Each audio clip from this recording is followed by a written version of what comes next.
Is it time? It is time for us to do what we have been doing, and that time is every day. We'll know in a very short period of time, but it looks like it could be something that will be not good. Believe me, not good. I see issue with that. And again, hey. You're not going to be able to insult your way to the presidency. That's not going to happen. I don't know who created Pokemon Go, but I'm trying to figure out how we get them to have Pokemon go to the polls. I'm Ted Cruz, and my pronoun is kiss my ass. So when you think about it, there is great significance to the passage of time in terms of what we need to do to lay these wires, what we need to do to create these jobs.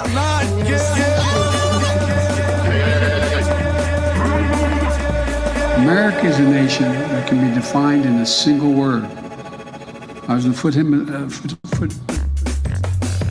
Not good. Believe me, not good.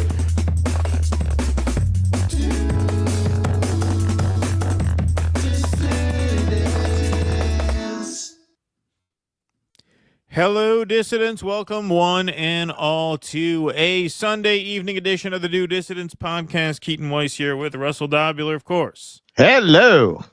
Welcome, everybody, to this lovely mid-April's Sunday evening. Palm Sunday. I forgot about Palm Sunday. Oh, yeah, right. Yeah. What's happens on Palm Sunday? I haven't. I didn't. Sunday? Man, they run around with fucking palms. Yeah, they have the palm. Yeah, you're supposed to wave it at people. Yeah, they look like celery. They try to punch you in the mouth. Yeah, people walking around with celery sticks tied together or some shit. Yeah, I don't know. But what does it signify? What is the point of it? Well, that's how you tickle the grundle with that. Yeah, I don't know what is palm? I don't even know what it is. No, that's how the Egyptians did it. There are hieroglyphs where you see the palm front. Yeah, I never remember Palm Sunday. I remember Ash Wednesday and Good Friday, obviously, but never Palm Sunday. I bought one time for. I do. I grew up in a Catholic neighborhood. What's the one before Lent where you don't eat meat? There's a thing before Lent, right before Lent. Before Lent, what's where the you don't start eat of meat? Lent? What's the last hurrah before Lent? Mardi Gras. Yeah, that's it. No, I'm not thinking of something else. Maybe it was during Lent. I forget when it was, or maybe it was Good Friday. No meat on Fridays during Lent, right? That's the rule. No meat on Fridays during Lent.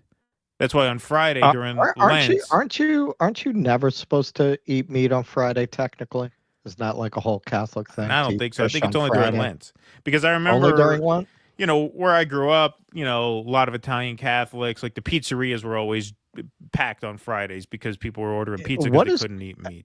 Hang on, what the fuck is going on with my computer, man? I have had the.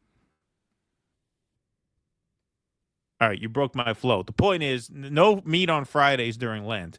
So there was one time, my father-in-law is a very religious Catholic.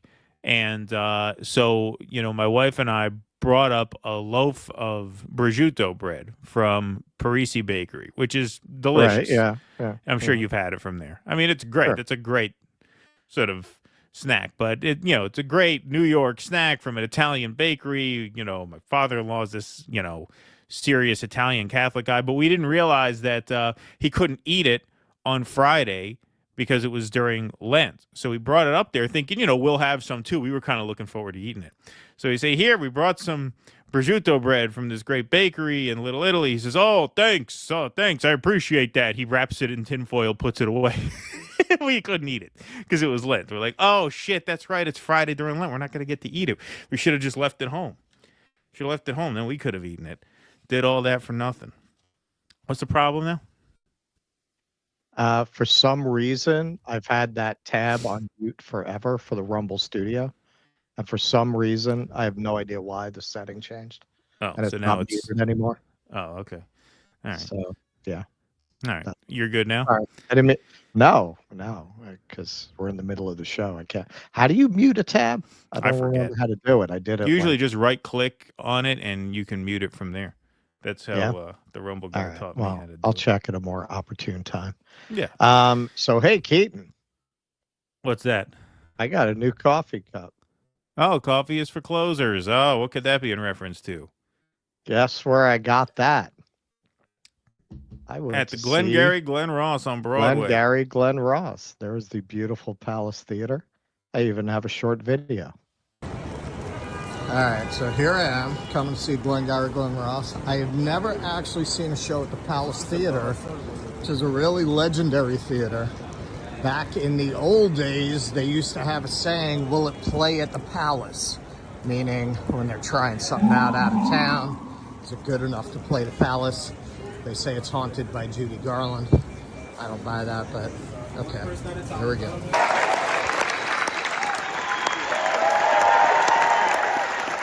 That guy had the Kevin Spacey role. He was very good. Michael McKean. Oh, all right. Oh, you are? Whereabouts? Oh, all right. Yeah, is that all right? I didn't know the Paw Sox moved out there. Love the haircut. Yeah. I'm billing, and I wanted the name. That's it. Thank you very much. Thanks, Karen. So, as you can see, they were all very nice afterwards. They signed autographs. There's Michael McKean. There's Bob Odenkirk. So I got the entire cast to sign that. It'll be a nice piece of memorabilia to hang in the office. So yeah, it was a good time. Yeah, I'm sure it was great. I've heard good things, and it's a great play. And yeah, I want to do that for movie night. I think that would be a lot of fun. I forget, watching these plays when, because, I was a theater guy when I was very young. So like reading these plays and watching these films of these plays when you're a young guy and then watching them back again now, I take them much more seriously now. Like Glengarry Glen Ross, I always thought of as a comedy. I mean, I knew it was more of a drama than a comedy, but I always kind of recognized the humor and thought it was really fun. Right, and then, right. You watch it again. I rewatched the movie the other day, and I realized just the cruelty of it comes through. Which is the point.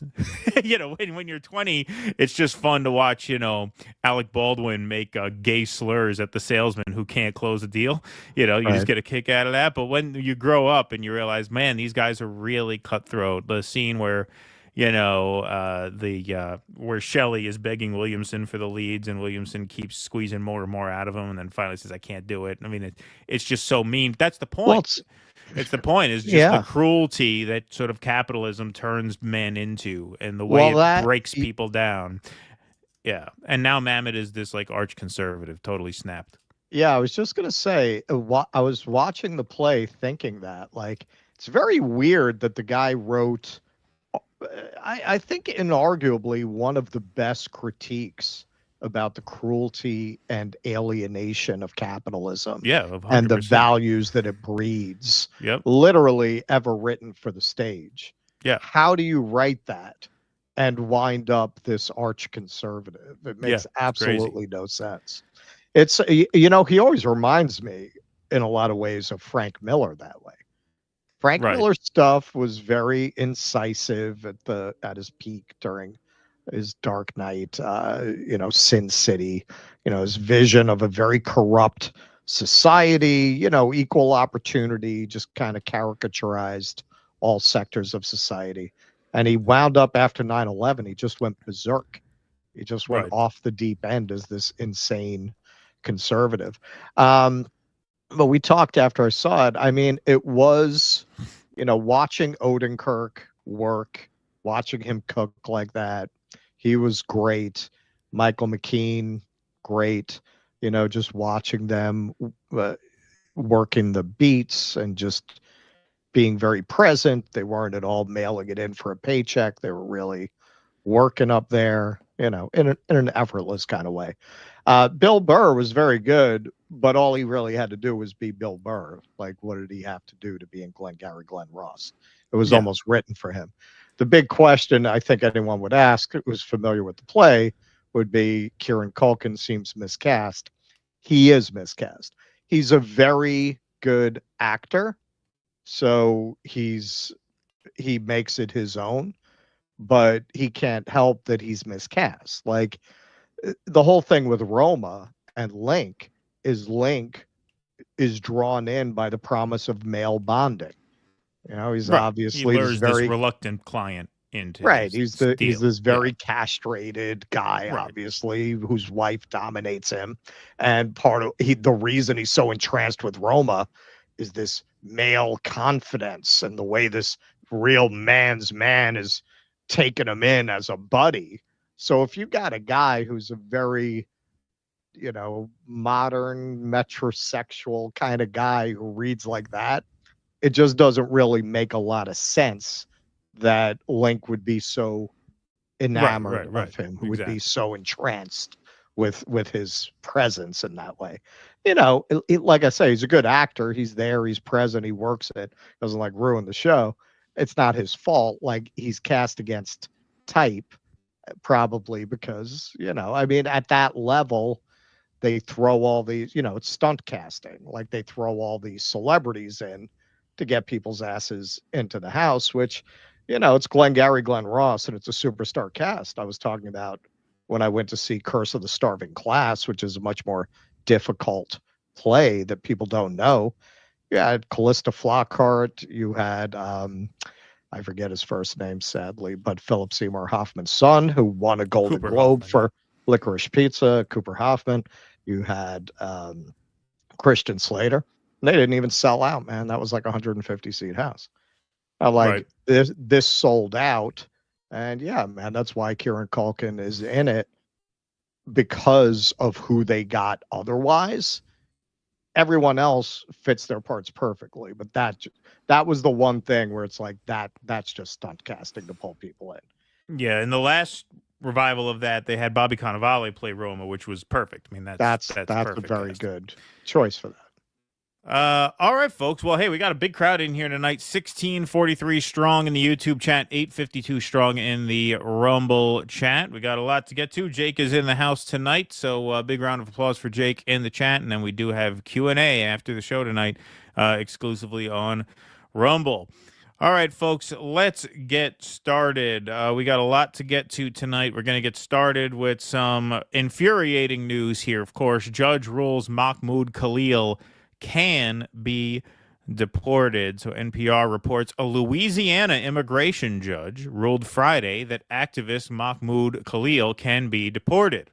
Now, I was thrown when I first read this headline because I thought he wasn't going to be tried in Louisiana. He was going to be heard in New Jersey. Apparently, that is a separate case as to the validity of his initial arrest and detainment. So this ruling, to be clear, does not mean he's definitely going away, but it is obviously a big step in the wrong direction. In an undated 2-page memo submitted to the court, Marco Rubio detailed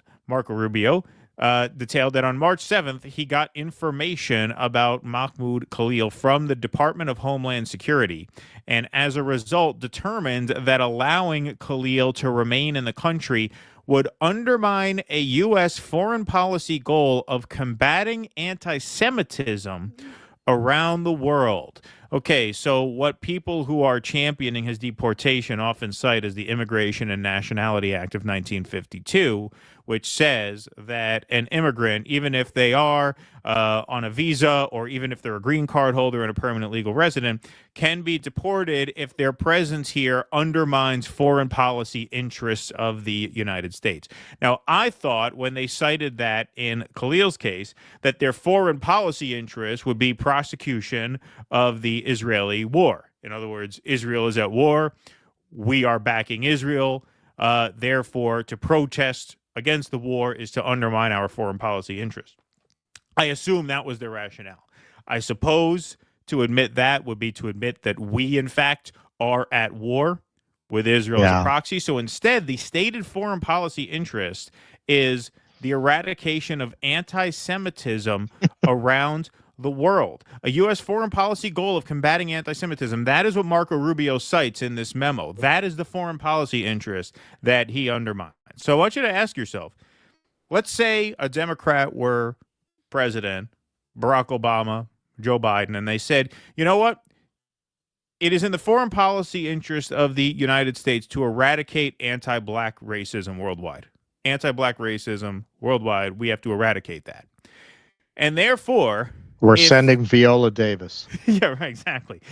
Therefore, if you are a European or anyone here on a green card, let's say you move to the United States from Britain, you marry an American spouse, and you espouse views that the government decides are racist against black people, we can then deport you for undermining our foreign policy goal, because our foreign policy goal is to eradicate anti-black racism. You talk about woke skulls. This is like the wokest foreign policy initiative possible to eradicate anti-Semitism around the world. And you being here undermines that, so you have to go. A Louisiana immigration judge ruled Friday that activists... that is the same one twice. During a hearing at the remote Louisiana detention center where Khalil is being held, Judge Jamie Comans said Friday that she had no authority to question Rubio's determination. After the ruling, Khalil told the judge, "I would like to quote what you said last time, that there's nothing that's more important to this court than due process rights and fundamental fairness. Clearly, what we witnessed today, neither of these principles were present today or in this whole process." Those are Mahmoud's words himself. Good for him. "This is exactly why the Trump administration has sent me to this court, 1,000 miles away from my family," he added. "I just hope that the urgency that you deemed fit for me are afforded to the hundreds of others who have been here without hearing for months."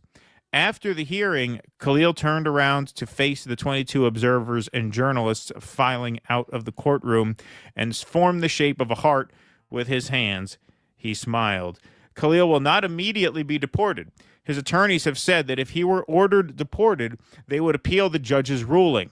Comans gave Khalil until April 23rd to request a stay of his deportation if his attorneys believe he qualifies for one. And the judge said if they don't meet that deadline, she will order him deported either to Syria, where he was born, or to Algeria, where he is a citizen. While Friday's hearing took place in immigration court, a separate case has been playing out in a federal court in New Jersey over whether Khalil should have been arrested and detained at all. So there's a chance, in my opinion, this might go all the way to the Supreme Court. Seems like there are legal battles going on at different levels. Seems like it will. So it seems like that is where it is destined to end up. But upon news of this ruling in Louisiana, people took to the streets in Times Square in New York City on what was a very rainy and miserable day, but good for them for turning out. Justice, you say how? Free Mahmoud right now! We want justice, you say how? Free Mahmoud right now! So Mahmoud Khalil's wife wrote a letter to him that has been published in several outlets, including on the ACLU's website. It was also printed in The Guardian. Her name is Noor Abdallah. So this is part of the letter that she wrote to her husband. As she prepares to welcome their first child with husband Mahmoud Khalil, Dr. Noor Abdallah writes to her husband 1 month after he was unlawfully detained for exercising his free speech right. So we'll read the first couple paragraphs and then the last paragraph. "Exactly a month ago, you were taken from me. This is the longest we have been apart since we got married. I miss you more and more every day, and as the days draw us closer to the arrival of our child, I am haunted by the uncertainty that looms over me, the possibility that you might not be there for this monumental moment. Every kick, every cramp, every small flutter I feel inside me serves as an inescapable reminder of the family we've dreamed of building together. Yet I am left to navigate this profound journey alone while you endure the cruel and unjust confines of a detention center. I cannot be more proud of you, Mahmoud. You embody everything I ever hoped for in a partner and the father of my children. What more can I ask for as a role model for our children than a man who, with unwavering conviction, stands up for the liberation of his people, fully cognizant of the consequences of speaking truth to power. Your courage is boundless, and now more than ever I am in awe of your strength and determination. Your voice, your belief in justice, and your refusal to be silenced are the very qualities that make you the man I love and admire." It's a fairly long letter. This is then the last paragraph. "We will be reunited soon. Until then, I will continue to fight for you, for us, and for our family. Your resilience and your courage will guide us through the storm. You are my best friend, my comrade, the very air that sustains me when it feels as though there is none left. I know your spirit is unwavering, that they cannot break you, and that you will emerge from this stronger than ever. I have no doubt that when you are finally released, you will raise your hands in the air, chanting, Free Palestine. Beautiful letter. I encourage you to read that. You can find it on the ACLU's website. You can find it at The Guardian. Several different outlets have printed it. This is just an outrageous abuse of power, an outrageous infringement upon free speech rights. Even to cite this Immigration and Nationality Act, the way they're using it is just especially absurd. It would be absurd to put that to use in any context. To say that undermines our foreign policy goal of wiping out anti-Semitism. Again, these are the people who for 4 straight years we couldn't hear enough about how anti-woke they were. And now that's the rationale for getting rid of this guy, is that his beliefs are mean. That's basically what it comes down to. They couldn't accuse him of any specific act, so they had to literally justify his deportation by citing his beliefs run counter to the foreign policy goal of wiping out anti-Semitism. Finally, look, I want what's best for Mahmoud and for Noor and for the baby who's on his or her way. And it would be great if he is allowed to stay. But at this point, what I would suggest to the family, my advice for what it's worth, is if Mahmoud is sent somewhere, hopefully to Algeria, since Syria is obviously a really, really difficult place to be right now, to put it very mildly, I would say to you and your family, find a place that treats you better than this fucking piece of shit country will, and go there and be happy. This country isn't worth it. We don't deserve people like you. This is just a fat, dying piece of shit country. All the world knows it. Whenever we try to pound our chest with these tariffs against China, we end up folding in 3 days. The world laughs at us. We are on our way out. We are not worthy of people like you, of families like you. And so I say, find a place that'll treat you better and go and be happy and leave us in the shape we're in. That's my advice to the Khalil family. Find a place where you can live with some peace. This country ain't worth it anymore. Welcome to the show, everybody. Thanks for being here tonight. I have 2 words for you, motherfucker. Taco Tuesday. All right? So how's it going to give that up? Yeah, exactly. How's it going to give that up? Yeah. Honestly, like when I hear, I was just talking to my tax person the other day about, how someone should get citizenship. I said, why? Why? I don't understand why somebody would want to become an American citizen now. Like, why would you want to do that? I'm an American citizen. So help me God. The only things keeping me in this country are, 1, I do want to start doing art again, and I'm very much an American artist. If I went somewhere else, I'd have to do like classical, something that is universal. Like, it would be very hard for me to do stuff that's very specific to America. And hey, man, what kind of an activist are you if when shit gets really fucking ugly, you're out? That's when you're supposed to stay, right?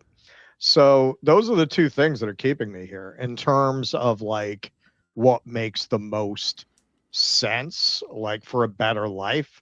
Yeah, man. I don't know if you have the opportunity to leave. I don't know why you would stay. I really don't. And of course, there are worse places. I'm not saying you should go to Syria, man. It'll be awesome. Like, yeah, sure. I could get why you wouldn't want to do that. But there are a lot of other options out there.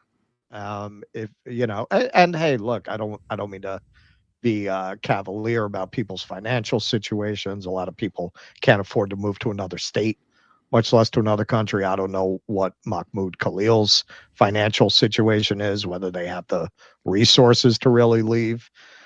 But if you can, and you're not here committed to a cause, you haven't spent years sitting in front of a mic talking shit, you don't have that obligation to put your money where your mouth is. You're just a civilian. Get the fuck out of Dodge, man. Look, speaking for myself, I consider myself more a citizen of the world with no particular loyalty to this country just because I live here. So that wouldn't stop me. It wouldn't eat at my conscience to leave. I'm a citizen of the EU. If I were a single guy, I'd probably be living in like I don't know, wherever, Malta. What, Italy, Amanda won't go for that? At some point. No, they will. It's just, it's a pain in the ass to get the family to fucking Walmart. I mean, to get them on a plane and across the country is, you would leave, but you don't want to schlep. Getting the kids to school on time is hard. Forget about too much of a schlep. Getting them to Portugal. That's a big deal. You That's a big deal. You got to be at CECOT. You're gonna be like, exactly. I could have moved to the EU. Why, Yo, my no, friend? listen, Why you no go to the EU? You could go to the EU. It's a schlep. It's a schlep. It's a schlep. At least here they paid my travel. They paid my room and board. You got to pack up. You got to buy luggage. Yeah. No, look, I actually looked up Algeria. They say Algeria as the best quality of life index of any African country. So if he gets deported to Algeria, my advice is Morocco. Don't bang the door down trying to get back in here. Just get your wife and your beautiful baby over to Algeria and live a good life. This is not a place you want to be anymore. It's just not a place. Why would you want to stay in a place where you're not welcome, even if the courts find a way to beat this and allow you to stay? Look at what the climate is here. Look at. I mean, do you want to live in a place where the government and their mob of fucking lunatic supporters are on your ass, haranguing you to shut up, get the hell out? Like, is this where you want to live? Is this a nice place to live? Do you want to raise a family here? I mean, and to your point, a lot of people in this space have left the country out of, I would assume, to protect themselves. Glenn, freaking Nico House doesn't live here. Obviously, Whitney Webb, Brian Berletic, he doesn't live here. Who's the guy who does a lot of China stuff? He also lives in Thailand. Oh, I forget. Berletic lives in Thailand. Chow? I don't know who you're talking about. I know the other. I forget their names. There's another guy who. So man. I mean, there are a lot of people in activism who, for their own safety, get out. Honestly, as someone who likes to travel, I'm definitely concerned about coming in and out of this country because apparently, when you're crossing the border, they have a lot of rights to go through your stuff that they don't. You like your Miranda stuff, your rights against unreasonable search and seizure, that's out the window when you're crossing the border. They can go through your stuff. No, they rousted Max Blumenthal when he came back from Nicaragua on vacation. They pulled him aside. So look, I don't want people to mistake what I'm saying. Obviously, Mahmoud Khalil has the right to be here as a permanent legal resident. His wife is a citizen. He obviously has the right to be here. These rulings are outrageous. I'm just saying, if it should go the other way, my advice is get the family out with you and have a great life in a place that welcomes absolutely. you. If you're that cat, absolutely. Yeah, exactly. Absolutely. No, I mean, look, there's a long history of radicals in exile from Eldridge Cleaver on down. Like, that's not an unusual thing to do. And maybe I will make that choice down the line.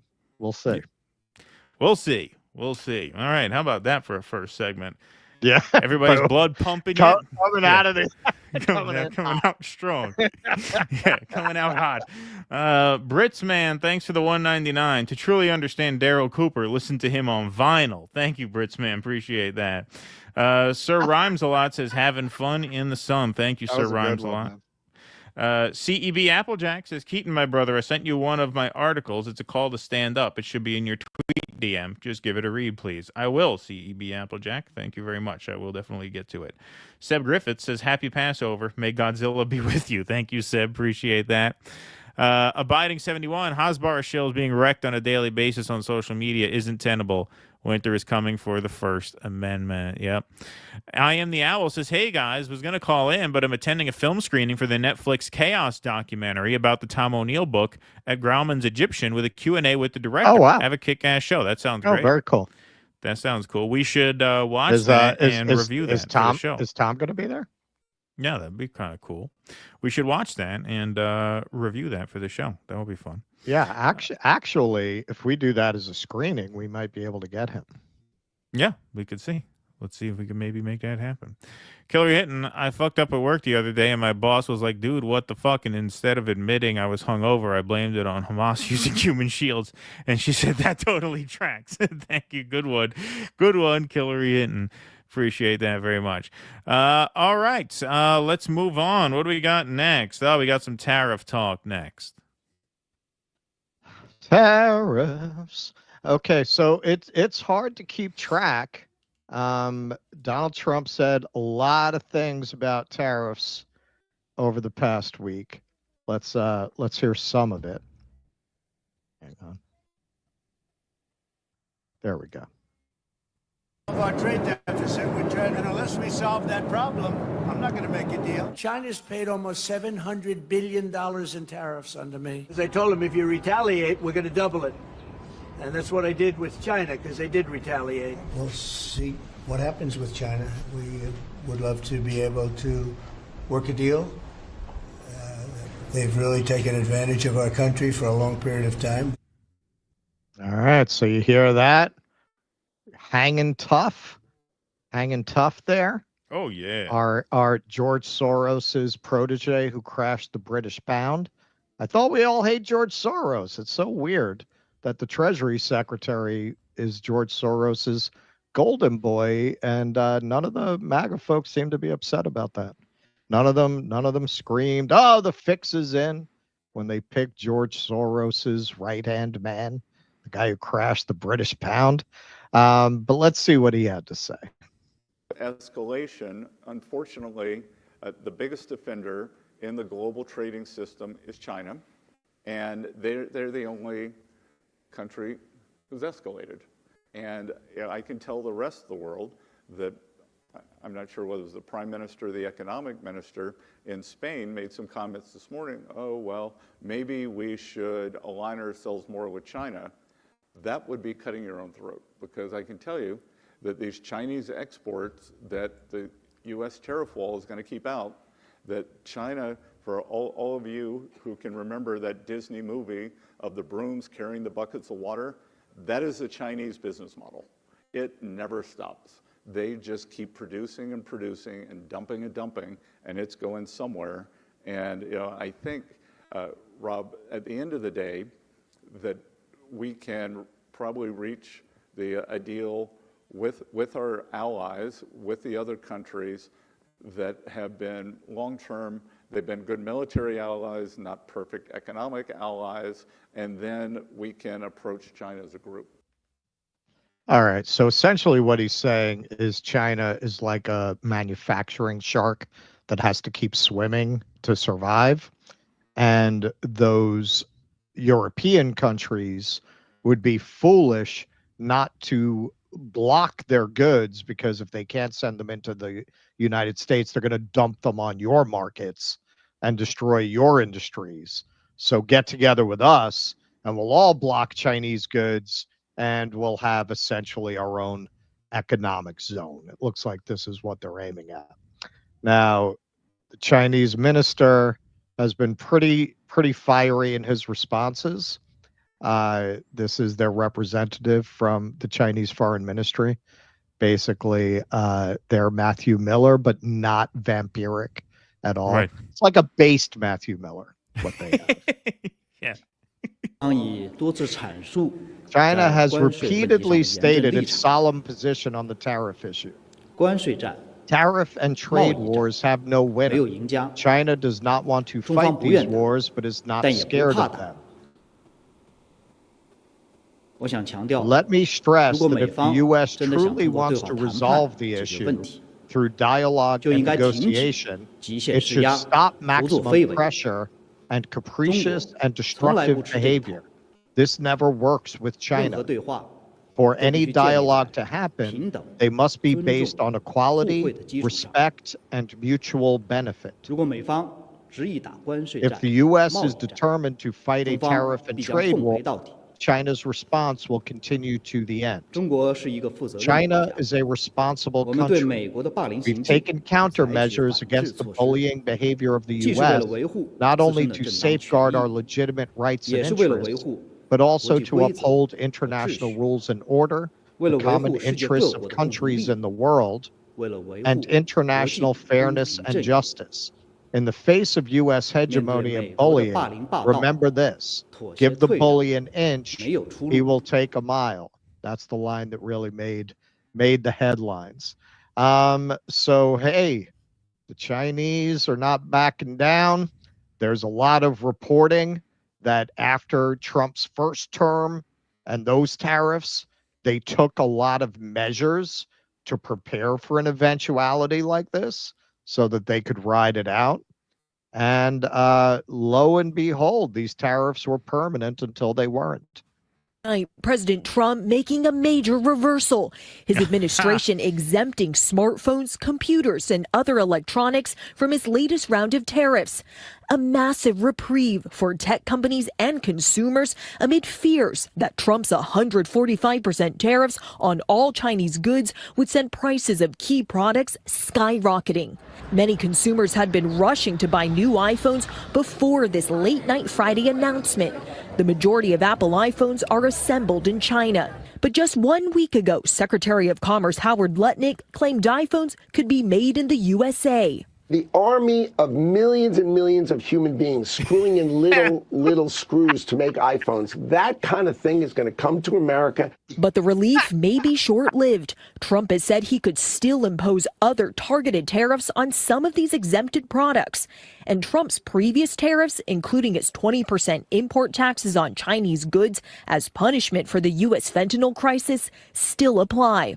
The White House saying tonight that America cannot rely on China to manufacture critical technologies such as semiconductors, chips, smartphones, and laptops. Trump's latest tariff U-turn coming amid warning signs in the bond markets, traditionally a safe haven investment during stock market volatility. The escalating U.S.-China trade war putting investors on edge. The bond market is basically telling us that the world is now not confident in what we are doing and where we're going to be in the future. Trump dismissing those concerns. The bond market's going good. We had a little moment, but got a little yippee. Solve that problem. Got a little yippee. China, meanwhile, retaliating with 125% tariffs on all American products, going into effect today. The move, a blow to American farmers. China imports more soybeans from the U.S. than any other country. All it's doing is hurting the U.S. farmer here. And American small businesses also feeling the squeeze. Well, this definitely affects my bottom line. I mean, right now, we're going to make very little money. Selena Wang joining us now from. All right, so we do have some exclusive footage of Lutnick and Donald Trump at the White House. Apparently, Donald was very angry. They all promised him this would work. So this is what he had to say. We can't let him get away with that. What was I supposed to do? Call him for cheating better than me in front of the others? See, Trump is in a tough spot there. You can't call out the Chinese for cheating better than America does. He tried his tariffs. They did not work out.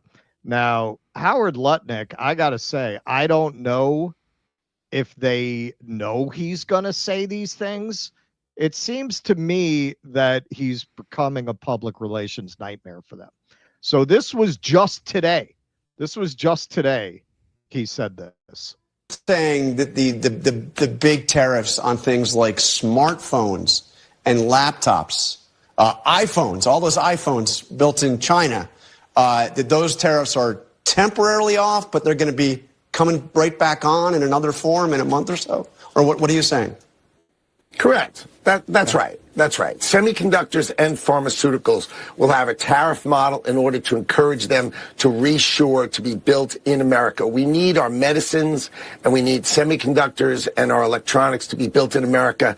We can't be beholden and rely upon foreign countries for fundamental things that we need. We can't be relying on China for fundamental things that we need. Our medicines and our semiconductors need to be built in America. Donald Trump is on it. He's calling that out. So you should understand these are included in the semiconductor tariffs that are coming and the pharmaceuticals are coming. Those two areas are coming in the next month or two. So this is not like a permanent sort of exemption. He's just clarifying that these are not available to be negotiated away by countries. These are things that are national security that we need to be made in America. The president's made it. All right, you got it. So we're going to tariff China, and they better not retaliate, except if they do retaliate. Right. And then we're going to remove most of the tariffs, but not all of the tariffs. Not the tariffs that are going to destroy small businesses with like toy stores in local regions, you know. But if it's going to mess up Apple and all of these guys, well, we'll take those tariffs off. People are going to get very mad if their smartphones get expensive, but we're going to leave some of the tariffs on. We're going to leave some of the port fees on. But no, actually, we're going to add all the tariffs back on. This is just a temporary pause. Okay, this is terrible for business at every level, because who's going to invest? Who's going to take any chances? If you've ever run a business, you know when you expand, it's a risk, right? You're taking that money, you're putting it up, you're assuming it's going to work out, you're assuming you're going to make profit off that. Who's going to do that right now? Nobody knows what anything is going to cost from week to week. Now, this fantasy that he has, that you're just going to wave a magic wand and they're going to start making iPhones in the United States. What he's saying is true. It is a security issue to not be able to build things in the United States, but you can't just solve that with tariffs. You have to build a workforce. You have to build out that infrastructure. It's something that takes time and policy. Here's Tim Cook explaining why they're not going to be building iPhones in the United States if you put 500% tariffs on China. Confusion about China, and let me at least give you my opinion. The popular conception is that companies come to China because of low labor cost. I'm not sure what part of China they go to, but the truth is China stopped being the low labor cost country many years ago. The reason is because of the skill, the quantity of skill in one location, and the type of skill it is.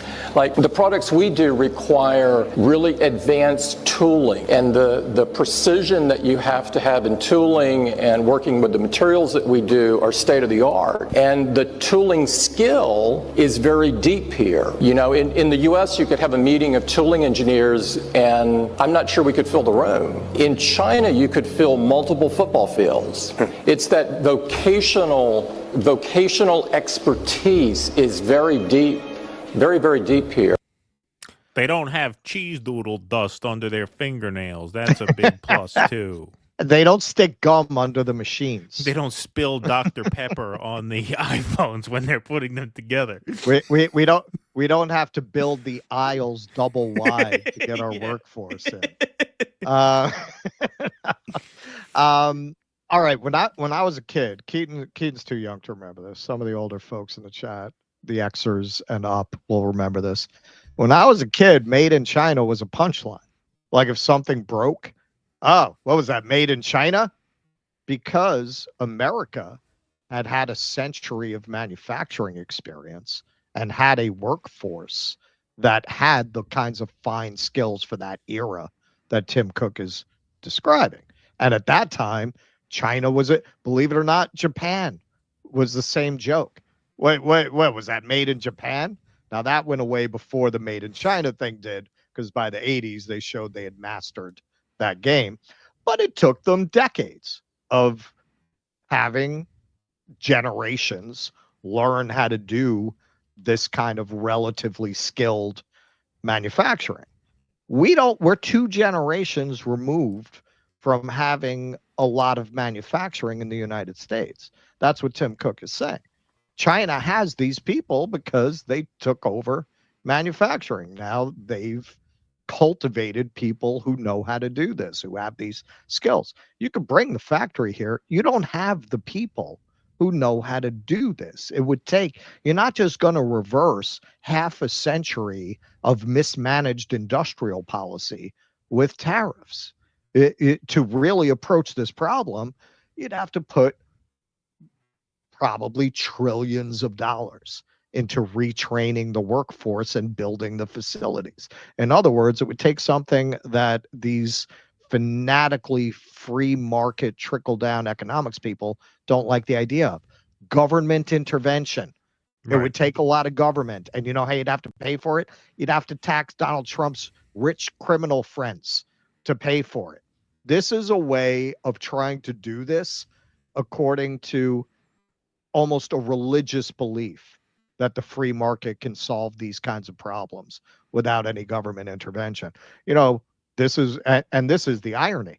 They talk about how China has the government subsidizing these industries. So you're kind of conceding that what China did worked, right? Right. They have all these businesses because they supported them. They're accepting this idea that the government has to support industry, but they want to do it without any money. They want to get somebody else to pay the bill. And of course, tariffs, in the end, the country exporting does not pay these tariffs. The consumer does. The business importing it does. They don't pay tariffs. So China responded to the rollback here.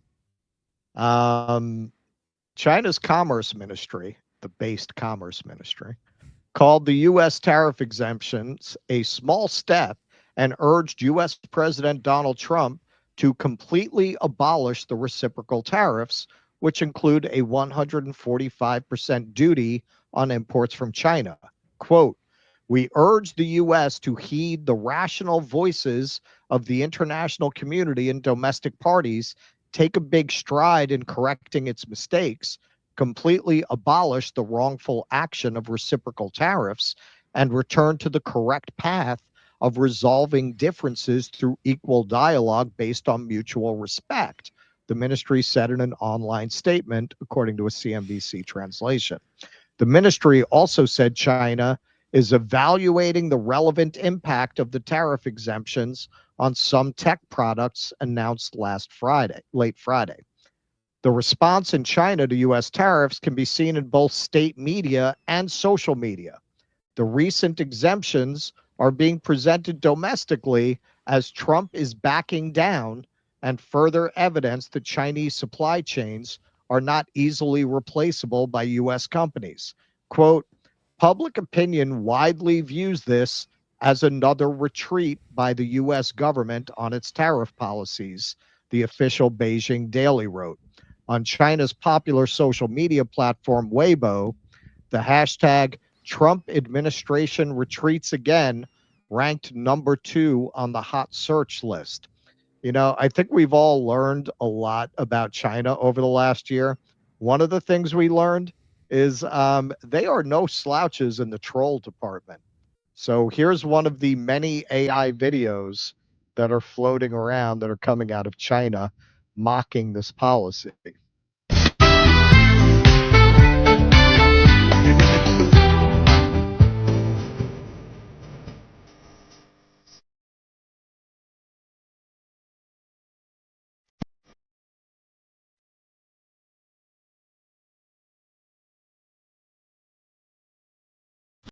The vocal track is fun. Yeah. So during the week, we were going to do it today, but we'll do it during the week. A story about how this is impacting small businesses, supply chains, and so on. They mentioned in the report the bond market. I took a look at it before the show. Yeah, the bond market 10-year yield is hovering around 4.5. For anyone unfamiliar, the rates are inverse to demand. When the rates are going up on bonds, it means they're not in demand, so they have to give you more interest to get you to buy the bonds. Now, Gasparino on Fox said his sources are telling him these bonds are not actually being dumped by China, they're being dumped by Japan. Gold prices are spiking, and the dollar is losing value, which, as we covered in another segment, may be part of Trump's overall strategy, but it's a strategy that doesn't make any sense in a context where you're driving people to throw tariffs up so that even if you weaken the dollar, our exports are still not going to be attractive. The reason this is so alarming is normally if the stock market is scaring people this way, U.S. treasuries, the U.S. dollar is seen as the safest haven. The fact that gold is spiking like that at the same time that treasury rates are spiking, that tells you that people are starting to disinvest from America as not necessarily a safe place to park their money. They're moving it into gold.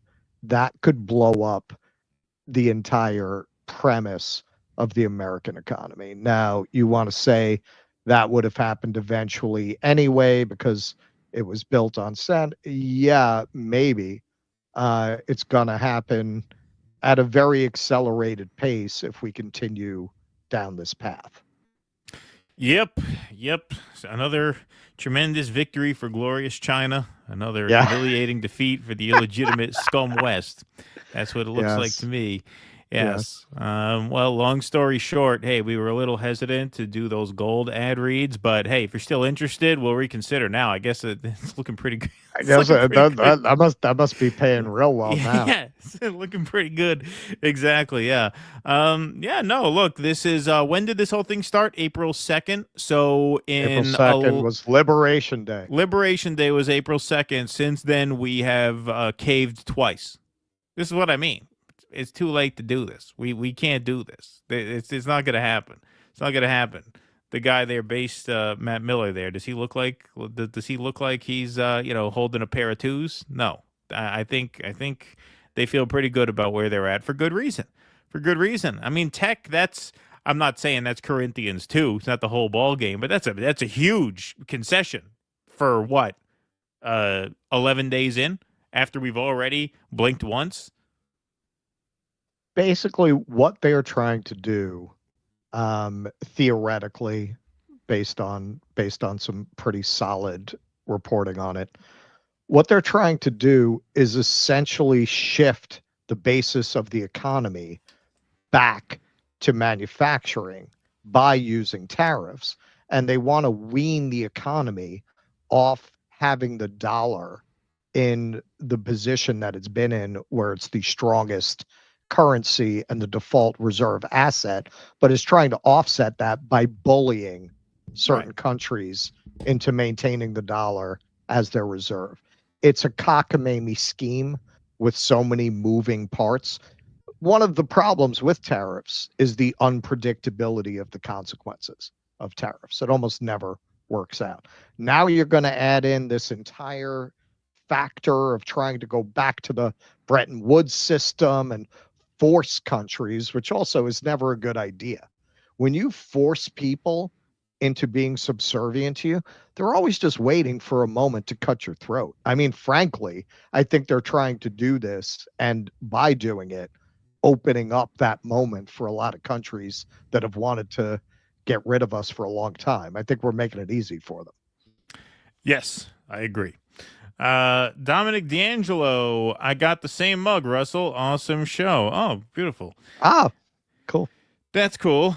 Michael Castillo is here with $100. Let's get a cowbell for Michael Castillo, and let's get Jank ready for Michael Castillo as well. You put it under Uger. That's right. Yeah. As for me against you, who the hell are you? Are you Jesus Christ, you loser? Oh, good evening, gentlemen. Good evening to you, Michael. I'm here at the VA in Tucson. They are so short-staffed that nurses are overbooked with 5 patients. Now they have to go to 7. Doge has cut so many paying positions that they need volunteers to fill those positions. Damn shame. Free Palestine. I believe it, Michael. I believe it. Well, hopefully all goes well there for you. Thank you very much for that generous donation, my friend. I, freedom for everyone, especially the Palestinians. Thank you, I appreciate that very much. Ben Norton, Geopolitical Economy Report, lives in China. Okay, he lives in China too. Oh, he lives in China? Yeah, I heard that he moved there. I forgot, but yeah, now that you say that, yes, that rings a bell. FYI, gentlemen, I have a EDG in the morning. I've had abdominal pain since Monday. Wish me luck. I love you both. Absolutely. What is an EDG? Do you know what an EDG is? Erectile dysfunction. Yeah, I don't know what yeah. the G part is, though. EDG in the morning. Well, I hope it all goes well for you there, Michael. Yes, indeed. Artie Blarty Fart Blast. It's flopperin' time for Fantastic Four. More woke shit. Thank you, Artie Blarty Fart Blast. Appreciate that. That's what they're saying. That's what they're saying. Master Yoda, post-duopoly means no Dems, no GOP, no exceptions. Join the American Communist Party. The future belongs to the working class. Thank you, Master Yoda. Gina and Heidi, as far as stupidly funny Brits go, I prefer Mr. Bean to Mr. You've Never Been. Ha, good one. Thank you. Pablo Diablo, Trump is to MAGA what Obama was to progressives. Rope-a-dope 2.0. The more things change. Yes, thank you, Pablo Diablo. Appreciate that. May Jest, thanks for the $10. Palm Sunday is a remembrance of the time Jesus entered Jerusalem before crucifixion and the people waved their palm reeds. Ah, interesting. All right. Thank you for that. See, learn something every day, right? What is that? Here. See, I learned something today. There you go. Hey, Club Soda Kenny is security for Burr now. Old O&A and Dice security guy. Oh, really? Wow. So you recognize that guy? That's cool. Otacon, a lot of the Sigma Grindset bros take it at face value and think they need to model themselves on Alec Baldwin's character. Yes, fun fact, or not so fun fact, for those going to the play expecting to hear that monologue, that character was written just for the film version. The Alec Baldwin character is not in the play. All right, why don't we move on? We got another domestic politics issue, some North Carolina updates. Yes, we do. So Donald Trump, as everyone knows, is a friend to the working man and woman and child. Pretty soon coming to Florida, the working children. Yeah. So he actually did an event. This was after he got into office. He went down January 24th to North Carolina, gave a little press conference, is what he said. I think we take it very personally because North Carolina was very unfairly treated, very, very unfairly treated, and it was obvious. It was too obvious, and we're going to make up for lost time. So thank you to the people of North Carolina. Thank you, everybody. People found this very moving. I think I've only admired, respected, and really liked this man bigly for the past 5 or 6 years. Now I think I actually love him. This hits hard. Thank you, POTUS. You sit down, Keaton. Yeah. Biden helped Ukraine over America. Left North Carolina with no help. He is going to be so appalled when he sees the damage, and it's cold. I hope he can expedite help. So then he did an event with some of the victims of the hurricane. Here he is with them. Oh, hang on. Oh, you know what, man? You're going to have to take a break. I guess that's where I ran out of videos. I didn't realize I ran out that early. Yeah, you are all out. Yeah. So, all right. It's all right. Don't worry about it. I'll just delete some. I'll take some super chats here. Artie Blarty Fart Blast, Sue Storm to be a girl boss in the Blandastic Boar. Thank you, Artie Blarty Fart Blast. Appreciate that. Janice Jackson, welcome to Fan. Thank you for becoming a member, Janice Jackson. Appreciate that over on YouTube. It's funny, Pal Gal, how they talk about bringing jobs back, then turn around and say things will be cheap because we'll use robots. So what about the jobs? Well, yeah, no. Well, his plan there, Lutnick's plan, was to have Americans train up to be techs for the robots. So the robots would build the phones, but the Americans would actually all learn how to fix the robots, build the robots, and maintain the robots. That was his plan. Kenman G says Mamet moved to conservatism in part due to love of Israel, as per an interview. Also, he hates Islam. Yeah, that's not a surprise. He's a major Zionist, obviously. Hillary Hinton says, dirtbags, Mamet doesn't always work for me, But when it does, it really does. The Spanish Prisoner is one of my favorite things ever. Sorry about the dirtbags thing. Yeah, Spanish Prisoner is really good. He's written so much that, yes, he is definitely hit and miss. He's definitely had some duds in his day. But, yes, when he's good for sure. Okay, we're good. You're good? All right. Hang on 1 second before we get going again. Just want to say we are at 2,878 strong in the YouTube channel. In the year 2525. And we're at 795 likes. Beautiful. Woo! All right. All right. Go ahead. All right, so he did an event where he had the people of North Carolina telling their stories. I'm a pastor next to our church right down the road. We had only purchased in May, and it's a big church. We're a small congregation, and I had people say, "What are you going to do with this big building?" And I said, "Only God knows."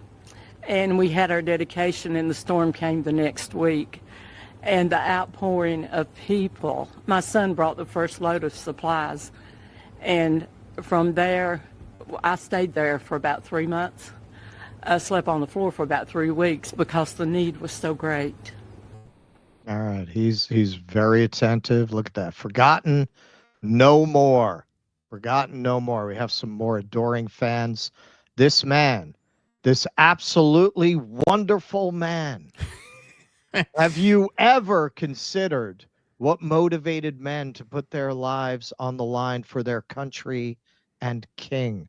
Now, that choice of words is very revealing of a lot of Trump's following. Why wouldn't you say put their lives on their line for their fellow citizens and the Constitution? No, king. A lot of them want a king.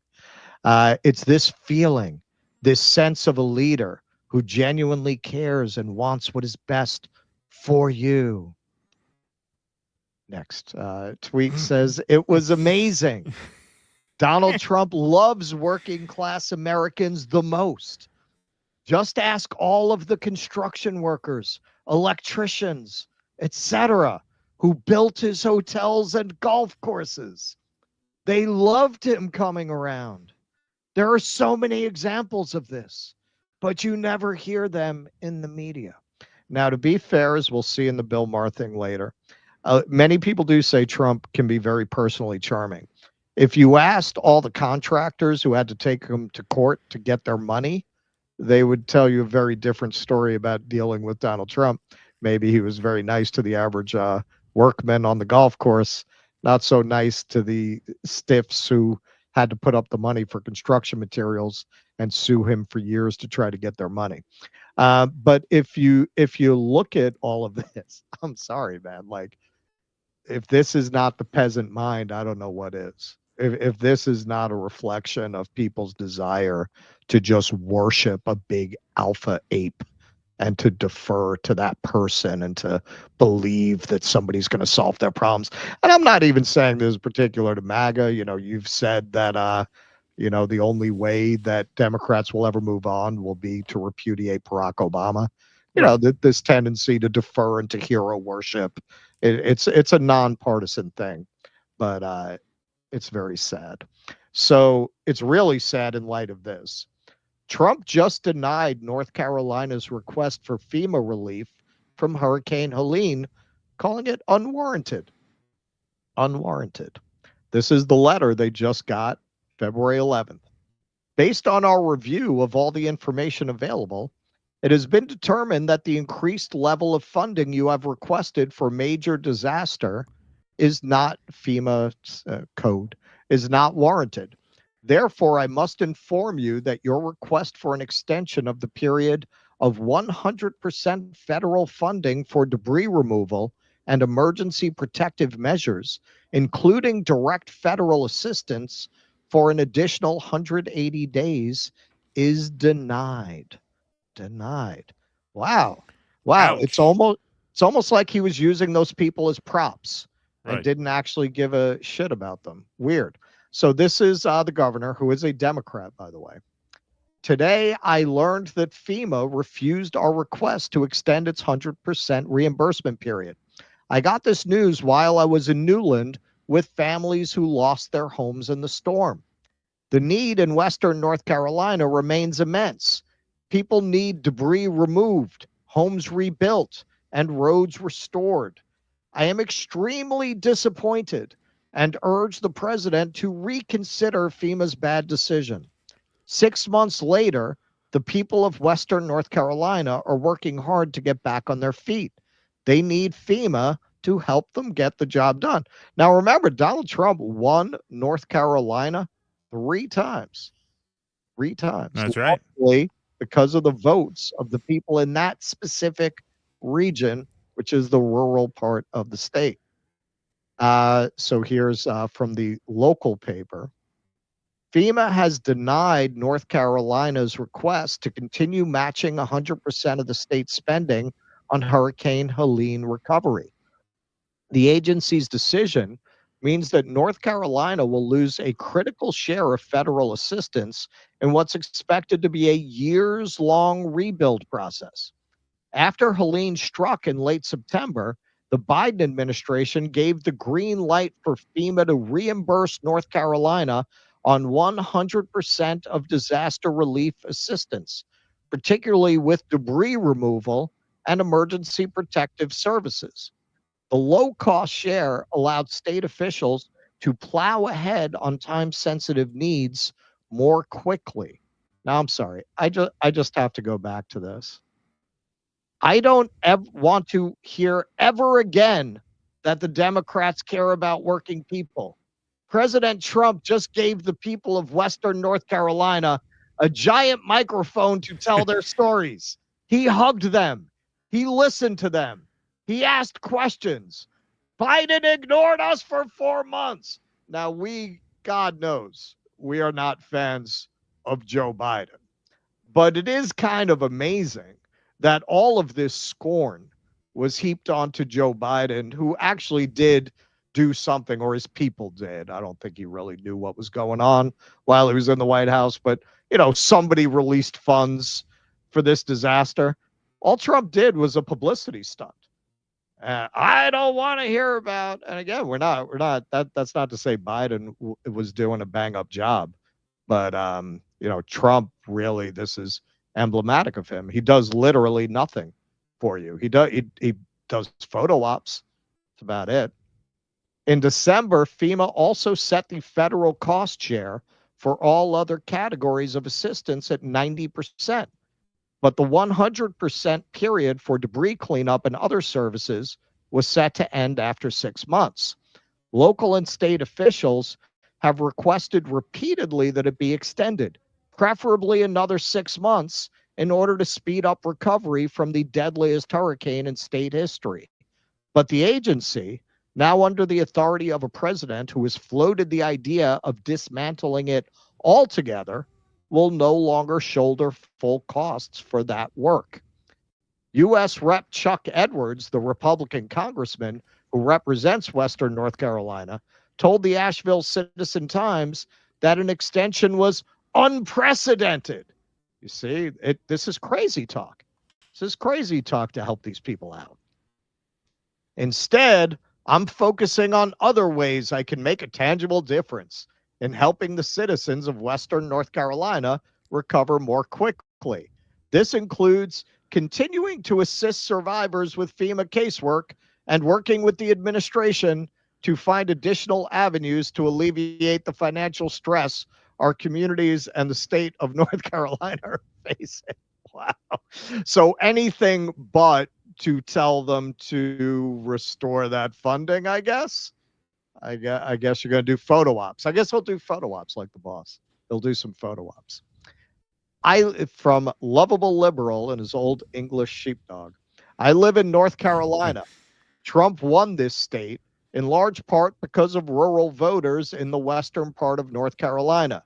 Today, Trump has thanked those voters by denying requests for FEMA relief from Hurricane Helene, calling it unwarranted. Now, I want you to remember what all this is about. I want you to remember what all this is about. Don't tell me they're firing the federal workers because they're not doing their jobs. People are finding out very quickly with all of the crashing Social Security systems that they were doing some kind of jobs. Otherwise, those systems wouldn't be crashing. The phones would still be getting answered, right? All about this. All about this. We want to come back to this every now and then to remind people why they are taking the country by the ankles, shaking it up and down for loose change like this. Because they want their fucking tax cuts. They want their fucking tax cuts. That's what this is all about. 26 revenue impacts of Trump's tax proposals in 2026. This is going up to around $750 billion. Who does that money go to? Oh, 68% of it goes to the richest 20% of people. After that, people who are still upper middle class, they get another 17%. Even the middle class only gets 10% of this. If you're in the bottom 40%, go get your fucking shine box. That's what this is all about. That's what this is all about. And Trump could give a shit about these people. Now that he got his photo op, he got his political boost, he was able to make political hay out of this at Biden's expense, or whatever you think of Biden, and we don't think much about him or his administration or whoever acted on his behalf. They did something. They did a hell of a lot more than apparently he's prepared to do. I just have to ask, how much of this has to happen before his own voting base stops making excuses? I mean, how much worse can it get than for him to spit in the face of North Carolina? And I know they're going to have an excuse. FEMA is terrible. We're gonna do something very beautiful under a new agency. Like, you're going to believe that? You're going to parrot that when they say it? And they will say it. Well, I remember when we covered this under Biden, and it was pretty terrible too. I mean, we shouldn't Sure. understate that. He was No. and that was No. right at the time when they were trying to get the Ukraine funding through, and it was just a Right. total Yeah, nightmare. yeah, and I that was remember. what Yep. late October, or through Yeah. October. We're not giving these guys a pass. But but in the end, they provided this funding. Well, no, this is, I mean, look, I mean, they just have a middle finger in the air. Notice you don't hear that much chest pounding about Doge anymore nowadays, right? You're not really hearing so much of that. Oh, look what we found this week. Look what we found this week. I think a lot of people, I think the Epstein stuff kind of woke people up to what a scam all of this bullshit was. The fact that, we should have covered that this week. That was something, some organization is suing the government, for withholding Epstein information. Anyway, that's a tangent. The reason it reminded me of this is because that was kind of when the whole facade of Doge fell apart. Once you see you're being bullshitted in one direction, it's easier to see bullshit everywhere else. And yeah, Sure. This is obviously an example of that. This is why I say, look, ultimately, this is just, it's a theater of pain. I mean, it's a cult of death. It's a cult of suffering. I mean, that's really what MAGA is. It's an expression of suffering. That's what it's always been to a certain extent, which is why I always had, more empathy on a whole for people who got sucked into that than like the Hillbots in 2016, just these very well-to-do wine moms, right?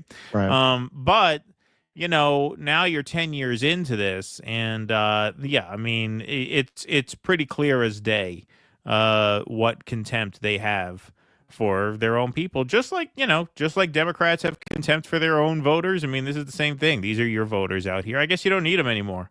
Unless you are planning on running in 2028, which Steve Bannon promises is going to happen somehow. I don't think that's going to happen because I think if he did run in 2028, he'd probably lose. And so I don't even think he'll try. But I guess this is what happens when you're a lame duck. And now the only thing you have to worry about is finishing the job that your bankrollers want you to, and that applies overseas with Greater Israel, and it applies here at home. Just austerity on top of austerity on top of austerity. Yep, and tax cuts for the rich. Yep, and feudalism and measles. That's all they need there. I hope there's no measles outbreak there. Wow, talk about double whammy. Oh boy. It's bad stuff. We should really do a modern version of the mask of the Red Death and set it in the White House with all the peasants giving them measles.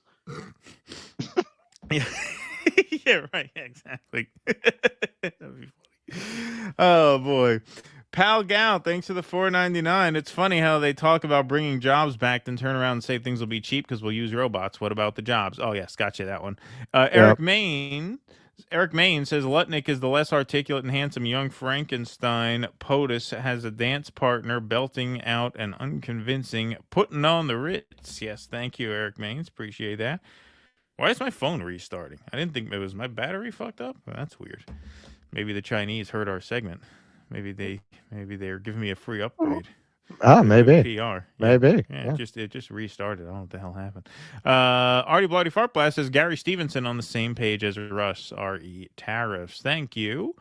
Eric Torres, you'd think they'd have at least started to set up domestic supply lines around COVID, and now they want to hit the ground running. Yeah, exactly. Well, this is why we said that provided an opportunity of sorts, but that was squandered. That's a very good point.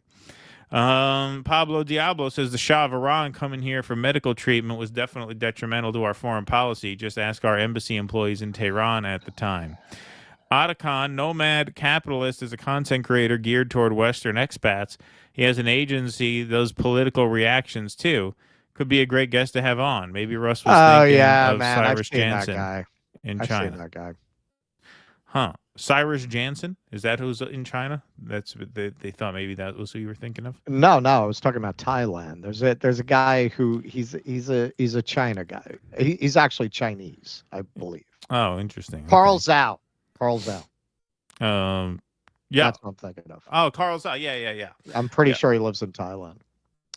Furrow Screen says, this Sunday night, blackpilling Keaton, get the fuck out of America. It's fucked. Fucking leave. USA is circling the drain, dude. Everyone moved to Portugal. The fucking state of the place. They don't want us anymore. Yeah, no. And that was before Trump. That's right. It's Vito P. What Lutnick meant to say was millions and millions of Americans getting screwed. Cancer sucks. You guys rock. Thank you, Vito. Appreciate that. Furrow Screen says, after a really, really rough few weeks, I've looked forward to this stream. If there isn't too much terrible news, I'll call in. I have questions for Russell. I want answers, if you don't mind. No, of course. You're welcome to call in always, Furrow Screen. Of course. Look forward to it. You guys are a couple of panicans. 5D Chess Man. Thank you. My real name. Appreciate that very much. A couple of panicans we are.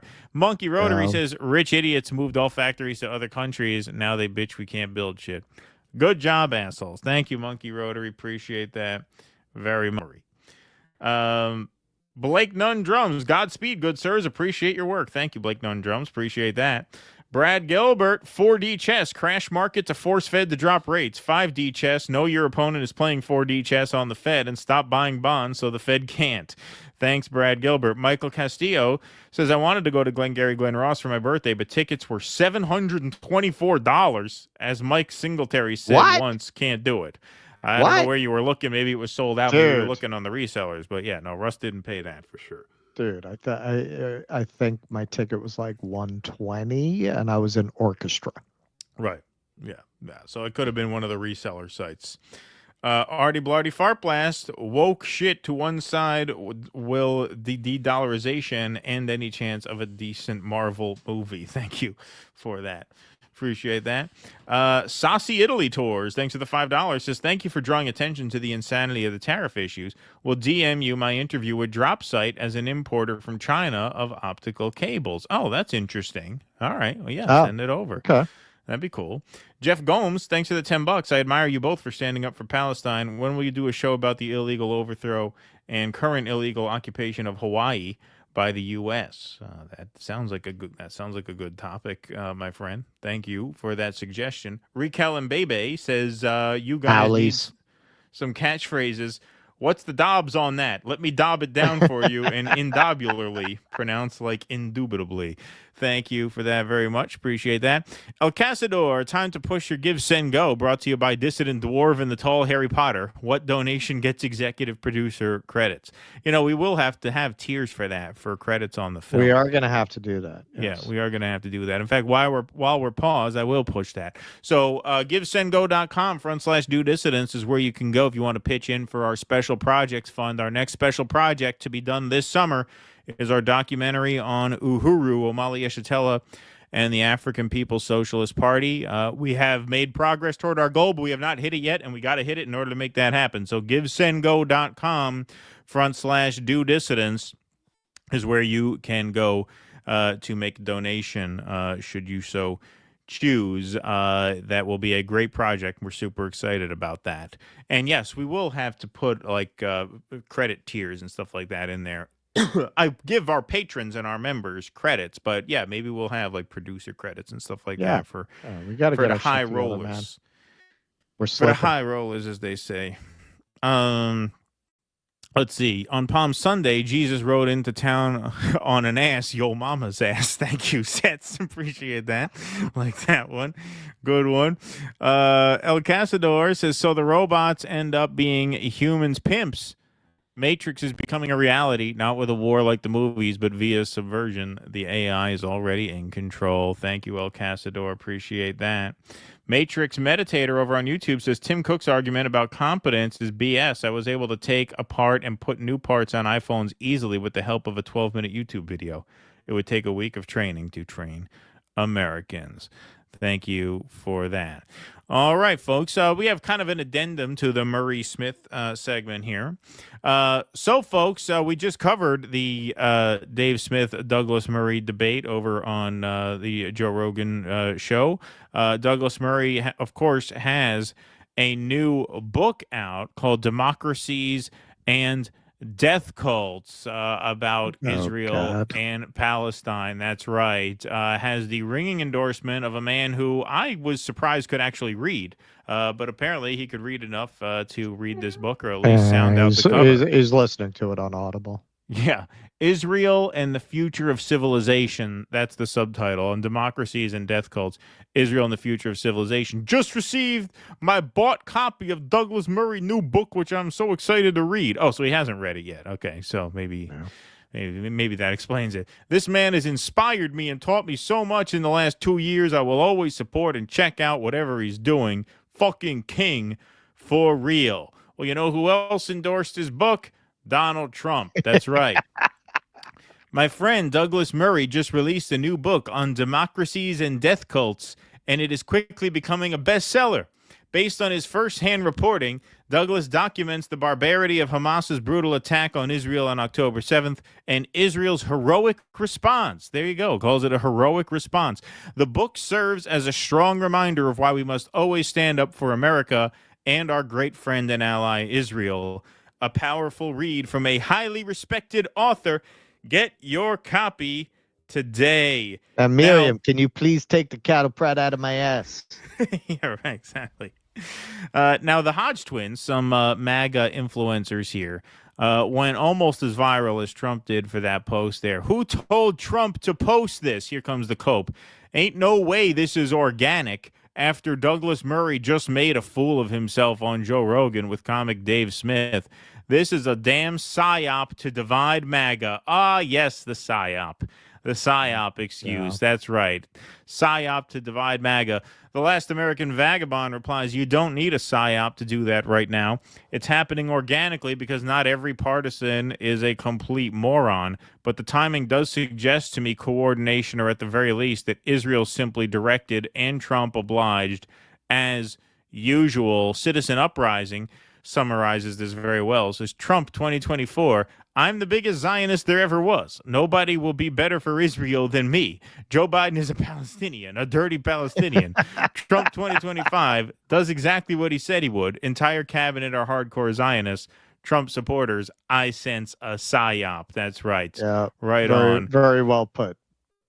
Misty Winston, our friend Misty, who we had a production meeting with last night. We're going to be launching her show on this channel. Looks like May 7th is our start date for that. That'll be the premiere of the Misty Winston show on our Rumble channel. She says the mental gymnastics. We're talking to Morgan Freeman's people. Yeah, that's right. First guest. She says the mental gymnastics y'all are capable of is Olympic level. Yes, that's right. That's right. This is something we've been dealing with quite a bit lately, is a lot of Trump influencers suggesting that they were duped and that there is some behind the scenes psyop to divide well, MAGA. like the RFK blackmail thing. Exactly. You know, I got to say. Sure, he's being blackmailed for decades. Didn't start now. No, it didn't start now. And I would say, look, there could very well be a psyop to influence MAGA. If there is a psyop, you guys are the psyop. The Hodge twins are the psyop. Jack Posobiec is the psyop.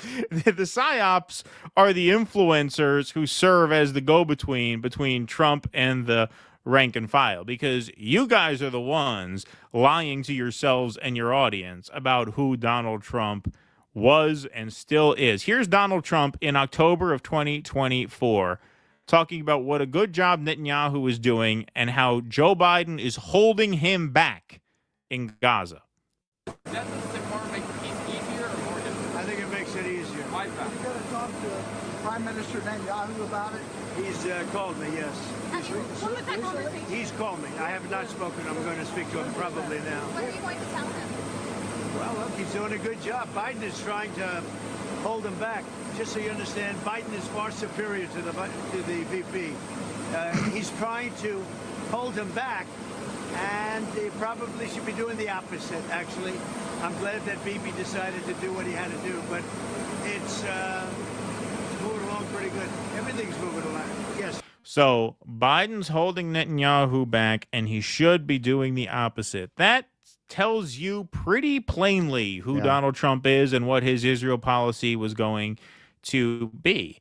And if you, Hodge twins, are both anti-Israel and pro-Trump, and you think now that you've been psyoped, or you want your audience to believe that they've been psyoped, it's because you refuse to show your audience that video, because that video at the time would have caused a fracture in your audience, who was perhaps for the most part anti-Israel, but for the most part vehemently pro-Trump. So because you were too much of a fucking coward and a grifting scumbag to actually present the evidence of what Donald Trump's Israel policy would actually be, you now have to go back and pretend that you were somehow deceived.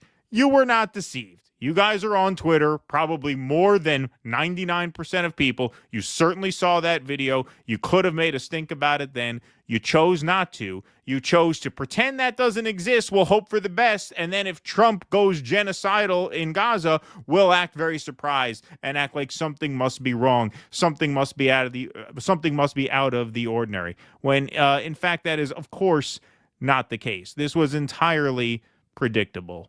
And this is just another example of these fakers acting surprised by something that should have come as no surprise whatsoever. Yeah, no, this is exactly what's going on now in that space around RFK suddenly being blackmailed. We did a video about this. So a lot of people took as critical of Candace Owens. It wasn't really, except in saying, like, we don't think she's wrong. Just the narrative that this happened now is absurd. Just like with Trump, he's behaving exactly like what you would have expected. The guy was running around with Shmuley. Now you know it's not 5D chess. This is what they really meant, just like we always said was the case. Donald Trump literally danced in front of a bank of Israeli flags, bragging about how quickly he got things done for the Adelsons, about how he got them what they wanted faster than they had, the Golan Heights? I got him the Golan Heights in about 15 minutes. Yeah. Didn't think it was possible. She was telling him, Sheldon, wait, calm down, give him some time. He just did this for us. He just did this. That didn't tell you he was Israel's bitch? Like, what more would you need to know that? Now, the more honest MAGA people, for this guy, come on, man, he's making money off these chuds. For the more honest, the twins, I guess there's two of them. Yeah, I mean, they're just making money off people who think they actually give a shit about any of this. They're probably just sitting around watching Real Housewives saying, you know what I'm going to tell them now? Yeah, right. Yeah, they don't give a fuck. But the more honest people, like when we had Greg Foreman on Jimmy and we brought up Israel, the more honest ones of them will be like, Yeah, man. It's like the price of admission. Right. It's like they don't like it, but they'll admit, yeah, but I like all this other stuff, so I'm willing to tolerate that. Right. It's a monstrous opinion, according to me, but it's an honest one. All of this, what are you even talking about? It's a psyop. What do you mean? Right. He said he was going to do it, and he did it. What happened to promises made, promises kept? It's part of what he promised. Yeah, exactly. I mean, why wouldn't he hype Douglas Murray's book? Like, I wasn't really surprised that he did it. I thought it was funny, given the fact that Douglas Murray just had this moment. I think he was told to. He probably doesn't really even know this guy. I doubt he read the book. I think he was told to do it. Yeah, by one of his Zionist handlers. Well, that's what the Last American Vagabond said. He said, the timing does suggest to me coordination. He was directed to do so, but it's not a surprising move, right? That he would hype Douglas Murray's book. No, not at all. Not at all. It's completely consistent with everything we would have expected. All right. It's a little fruity. It's a little fruity, but it's a little fruity. Yeah, but it's very good for our friends in Israel. That's right. That's right. All right, Jake, can you throw up our scroll, please? Thank you, sir. Appreciate that. So, hey, folks, if you like what we do and you want to help us do more of it, by far the best way you could do that is by becoming a member at patreon.com/do dissidents. You can also go to dodissidents.substack.com, or you can join our locals, dodissidents.locals.com. Perks of membership include your name up in lights here on the show scroll. You also get call-in access to every Q&A after the show every Sunday night. So tonight is Sunday, so we will be going to Rumble for our Q&A following the conclusion of the show this evening. So that will be exclusively on Rumble. All are welcome to watch the Q&A. Paid members are welcome to call in. So that's one cool perk of membership. You also get a film club movie night once a month. You also get a content and call-in stream with us once a month. You get ad-free replays of every live stream emailed to you the day after they air. That is a really cool feature. People are liking that a lot. So in case you miss a stream and you want to watch it on replay without the ads from the various platforms, you can get an ad-free version of the live stream emailed to you when you become a member. And you also get live stream access to our full-length pre-recorded interviews with special guests. All that for just $5 a month. It helps us out tremendously. Your membership is what keeps the show afloat. So go to dodissidents.locals.com to join. If you're watching on Rumble right now, you can join by clicking that bright red join button underneath the video player, and that takes you right to our locals page. Thank you very much, everybody, for your support.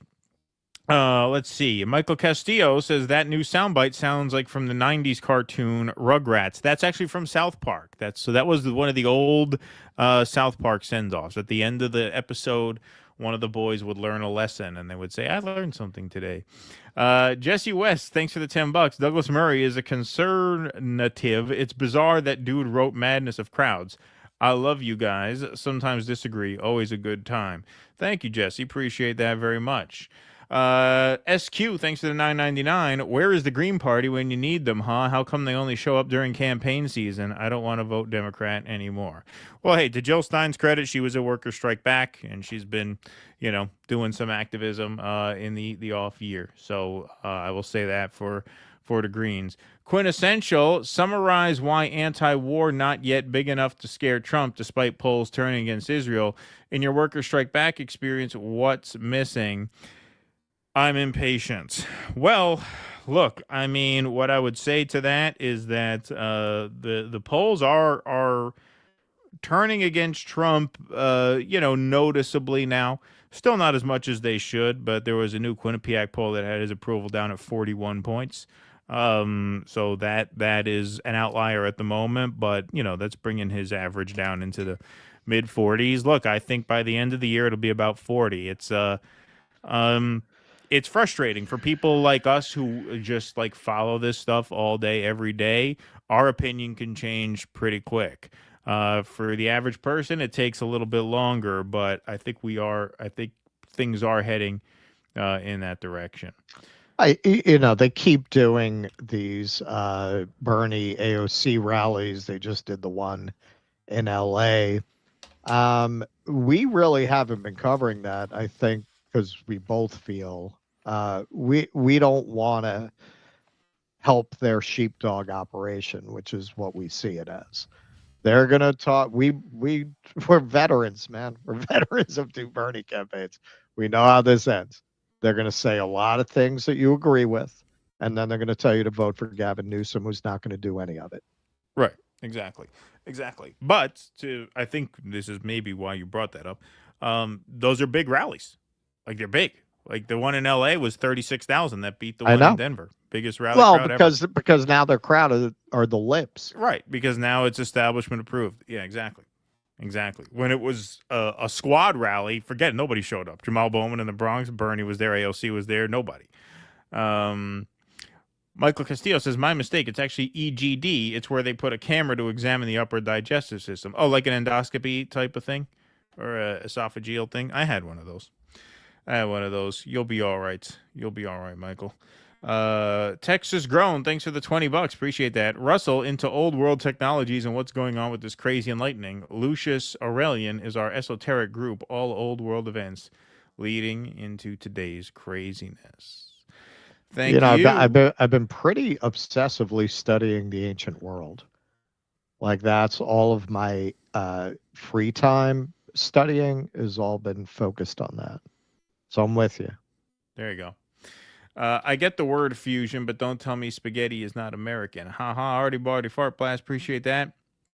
Isabel Jimenez says maybe I just read something. I don't know if it's true. It seems true. I would like to research it a little more. Everybody thinks Marco Polo brought pasta from China. I read something that actually said it was the Arabs who brought pasta into the West. Interesting. That like Western traders discovered it at like the markets they would have with Arabs. Interesting. Healing Tarzan says, I've long felt every president of my lifetime has been the worst president of my lifetime, but only Trump seems set to earn the distinction twice. A unique achievement. Thank you, Healing Tarzan. Appreciate that. I'd say this is decades of too much TV and aligning themselves with celebrities and rock stars and not aligning with their neighbors and coworkers is why they're hoping to be saved by elites. Thank you, Nina. It's a much, much older psychological phenomena than TV. That is true. Okay. All right. Isabel Jimenez says maybe Murray should debate Cooper, not his friends. There you go. All right. Let's. Well, but Cooper's a snowflake. He won't do it. Yeah, he won't do it. He blocks people on on Twitter. All right. Why don't we move along here? What do we got next? We got two more. We got Bill Maher. All right. So, my dinner with Donnie, we'll call this. Yes. So Bill Maher had a big sit down with the big guy. And you know what? Anybody who's followed Maher's career would probably not be as surprised as he was that he got along with Donald Trump. They do have a lot of points of agreement, especially on the anti-woke stuff, as you'll see. So here's his opening description of that encounter. We were walking through it is an amazing tour of the whole house. And I don't remember exactly what we were talking about, but it must have been something with the 2020 election, because I know he used the word lost. And I distinctly remember saying, wow, I never thought I'd hear you say that. He didn't get mad. He's much more self-aware than he lets on in public. Look, I get it. It doesn't matter who he is at a private dinner with a comedian. It matters who he is on the world stage. I'm just taking as a positive that this person exists, because everything I've ever not liked about him was, I swear to God, absent, at least on this night with this guy. Bob, Kid Rock, told me the night before, he said, if you want to get a word in edgewise, you're going to have to cut him off. He'll just go on. Not at all. I've had so many conversations with prominent people who are much less connected, people who don't look you in the eye, people who don't really listen because they just want to get to their next thing, people whose response to things you say just doesn't track, like, what? None of that with him. And he mostly steered the conversation to, what do you think about this? I know, your mind is blown. So's mine. I told him. Okay, so that's something that's pretty common, and I'm not giving a diagnosis, but it's kind of a stereotype of psychopaths that they're superficially charming. So because somebody's superficially charming, that doesn't mean actually they have hidden depths.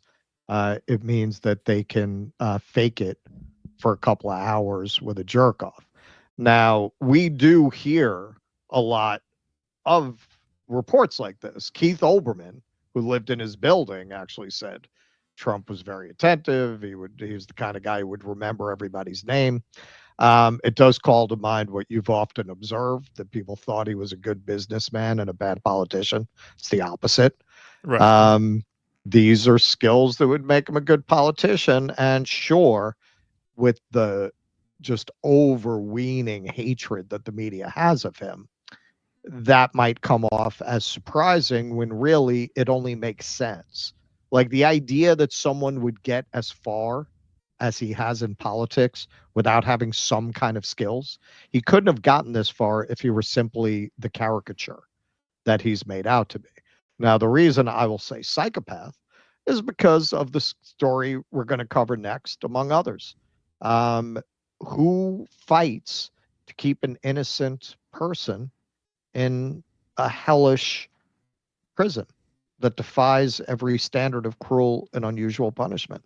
That's a psychopath. I mean, I don't know how else you define that. Who takes these people who just 2 months ago you went to North Carolina and used them as props and then deny them an extension of FEMA aid? To me, that's a psychopath. Right. So this is why I say that.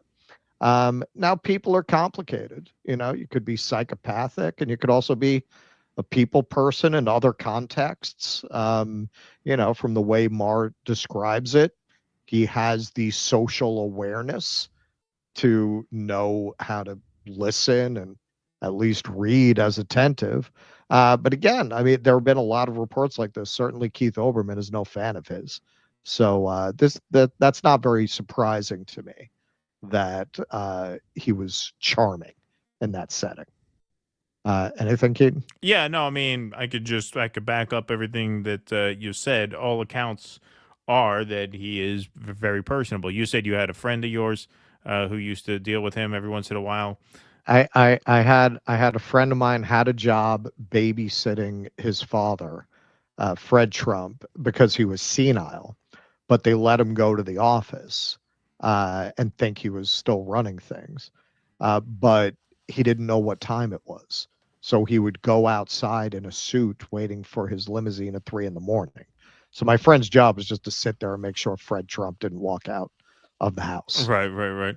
But he said, yeah, I mean, he had a lot of dealings with Donald Trump. He said it was very nice. Yeah. So, yeah, that makes sense. All right. So the thing that really made the news was his laundry list of things that he agrees with Trump on. So let's see that. Well, parts of his plan for Gaza were wacky, but that I had supported him in the idea that Gaza could be Dubai instead of hell. I told him he was wrong when he tweeted the night before that I was critical of all things Trump. Not true. Check the tapes. Moving Israel's embassy to Jerusalem, loved it. The border did need to be controlled. I'm glad the cops are getting their morale back. DEI had gone too far. Biological men shouldn't be playing women's sports. Europe should pay for their defense. And of course, it makes sense that Arab countries should take in Arab refugees, like the million Syrians who wound up in Germany when Saudi Arabia took none. He said to me, "You're right, they took none."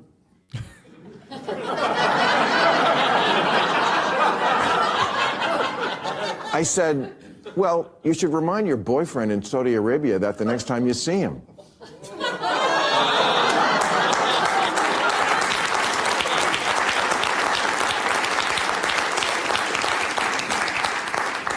He laughed.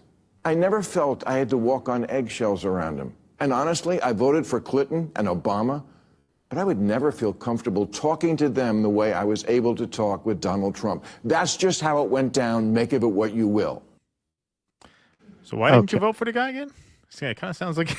Well, that's what I'm saying. It doesn't really surprise me. Yeah, right, exactly. That they got along. I don't He understand shares why a did you vote lot for of views with Donald Trump. So our friend Blakely said, "Yeah, I can't believe he was nice to another rich elite over dinner as he assaults the rights of everyday Americans." Well said, Blakely. But I want to make a point here. All right, so he went through some of the standard stuff that we don't have to get into, but this is a very common Zionist trope. Well, why don't the Arab countries take them in? First of all, that's not their home, motherfucker. Where they live now is their home. And most of the Palestinians themselves do not want to leave because they don't want to give the occupier their land. And they know once they're gone, the settlers will just move in and they'll never be able to go back. These people are fighting for their land. But this idea that, well, these Arab countries could take them in, it's an inherently racist undertone to that accusation that the Palestinians are so foul that nobody wants them. You see how bad they are? Their own people won't take them. And it works the other way too. You see how bad Arabs are, that they won't help these people, right? It's an inherently racist trope that is central to Zionism. They love this argument. Why don't the Arabs take them in? Okay, so for one thing, there's a water crisis in that entire region, and they do not really have the resources to bring millions of people in. In spite of that, many of the countries in the region do take refugees in, most notably Jordan. Jordan, which is the second most water scarce country in the world. They have taken in so many Palestinians. It's 50 to 60% of their population are Palestinian and descendants of Palestinians that they've taken in. Jordan is a home to 2,175,491 registered Palestinian refugees. That doesn't include descendants of Palestinians. That's just the registered refugees. Jordan hosts around 1.4 million Syrian refugees who fled to the country due to the Syrian civil war. About 31,163 Yemenis and 22,700 Libyan refugees live in Jordan as of January 2015. So this idea that Arab countries don't take refugees because, they're not civilized like us. Yeah, that's total bullshit. And to say, oh no, all of these countries, they just have the resources to bring in millions of people. That's not at all going to cause enormous social dislocation, economic dislocation, and possibly civil unrest and social collapse. Yeah, no, they should just take them all in. Absolutely ridiculous. And like I said, there's as somebody who's heard this shit all my life, I can tell you it has a racist undertone. So going on, Bill Maher went on Club Random to further talk about what he really likes about his new buddy, Donald Trump. I thought it was good that he moved the capital of Israel to Jerusalem. And if he does something in the new term, the embassy. But what? But now, what do you like about that? Just out of curiosity. Jerusalem? Yeah. Well, it's been the Jewish capital for like 2,500 years. Yeah. No, I'm legitimately curious. Really, yeah. So after the Romans drove them out in 70 A.D., it was still the capital. It was under the Ottomans. It was the capital. It's interesting. What was it? I think it was 2% of the population was Jewish before the Zionists invaded with their crackpot scheme, before the official military invasion began moving into the region in the late 19th century. I think it was about 2% Jews. It's a very small population for a capital. Yeah. Oh, okay. I'm not. This isn't a gotcha. There's no reason why every other country in the world gets to have their capital where they want it, and every American. The Native Americans would be very interested to find out that they get to have their capital where they want it. Yeah, where they want it. Yeah. So would the Aborigines, so would the Ainu. There are a lot of people, a lot of displaced people around the world who would be very interested to hear that's how it works, Bill. The administration promised they would do it and then just pocket vetoed it and forgot about it for 4 years. It was the right thing to do. You know, again, in a sea of things I didn't agree with, but, you know, I'm not going to judge anything until it happened. This country needed a slap in the face and a colonic. He would not be the guy I would have chosen to deliver the colonic, but I get the need for the colonic. It's not like we're not bloated and sclerotic and wrapped up in a lot of dumb things that we do. And we'll see. I mean, they're disruptors. They certainly got that. Okay. So our friend Norm said it best when it comes to Bill Maher on this subject. Just as a general point, I find it rather amusing when I hear Bill Maher pontificating about, if you see the longer clip, about Byzantium, about the Roman Empire, about Muslim expansion. He knows as much about these topics as Joy Behar. The only difference between him and Ms. Behar is she reads her factoids off of index cards while he reads them off of a monitor. And neither of them is, in my opinion, particularly funny. And I find it in very poor taste in the midst of a genocide, making these rather impoverished attempts at humor, where half the audience laughing uproariously sounds as if they were paid to laugh. But let's leave all that aside and let's get to the factual matters.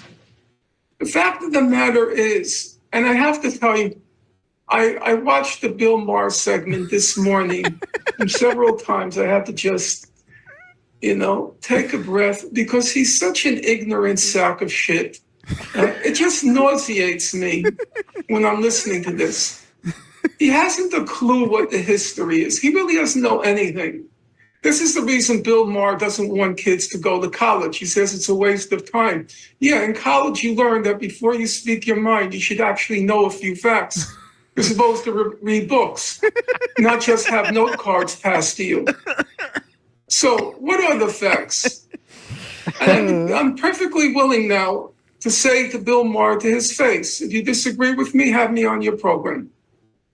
Have me on your program, and we'll go through it step by step. Yeah, that'll never happen, Norm. Not in a million years. Such a long.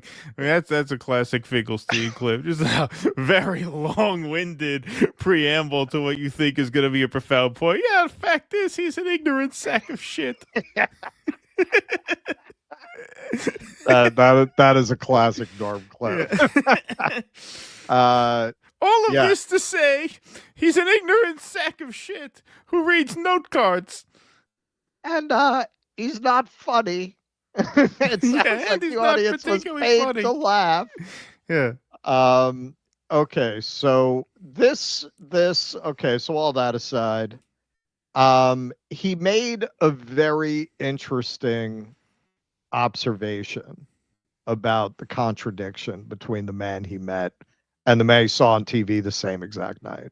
So let's hear that. The most surreal part of the whole night was when I got home. I flew back right after the dinner, and I'm in bed watching 60 Minutes from the night before. And there's Trump in one of their stories, standing at a podium in a room that looked to me like one of the rooms and places we'd just been in. And he's ranting, disgusting, you're a terrible person. And I'm like, who's that guy? What happened to Glinda the Good Witch?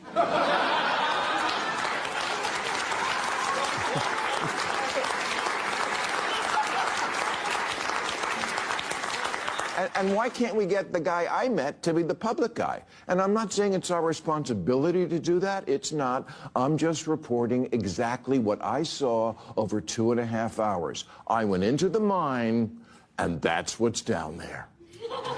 A crazy person doesn't live in the White House. A person who plays a crazy person on TV a lot lives there, which I know is fucked up. It's just not as fucked up as I thought it was. Okay. I mean, I might, if I could just have a second, I might argue it's more fucked up. I might argue. I might argue it's more fucked up to have a rational person who's pretending to be crazy. I mean, I think it's worse than having a crazy person. That is really psychopathic. Yeah. Like because at that point you're saying he knows better.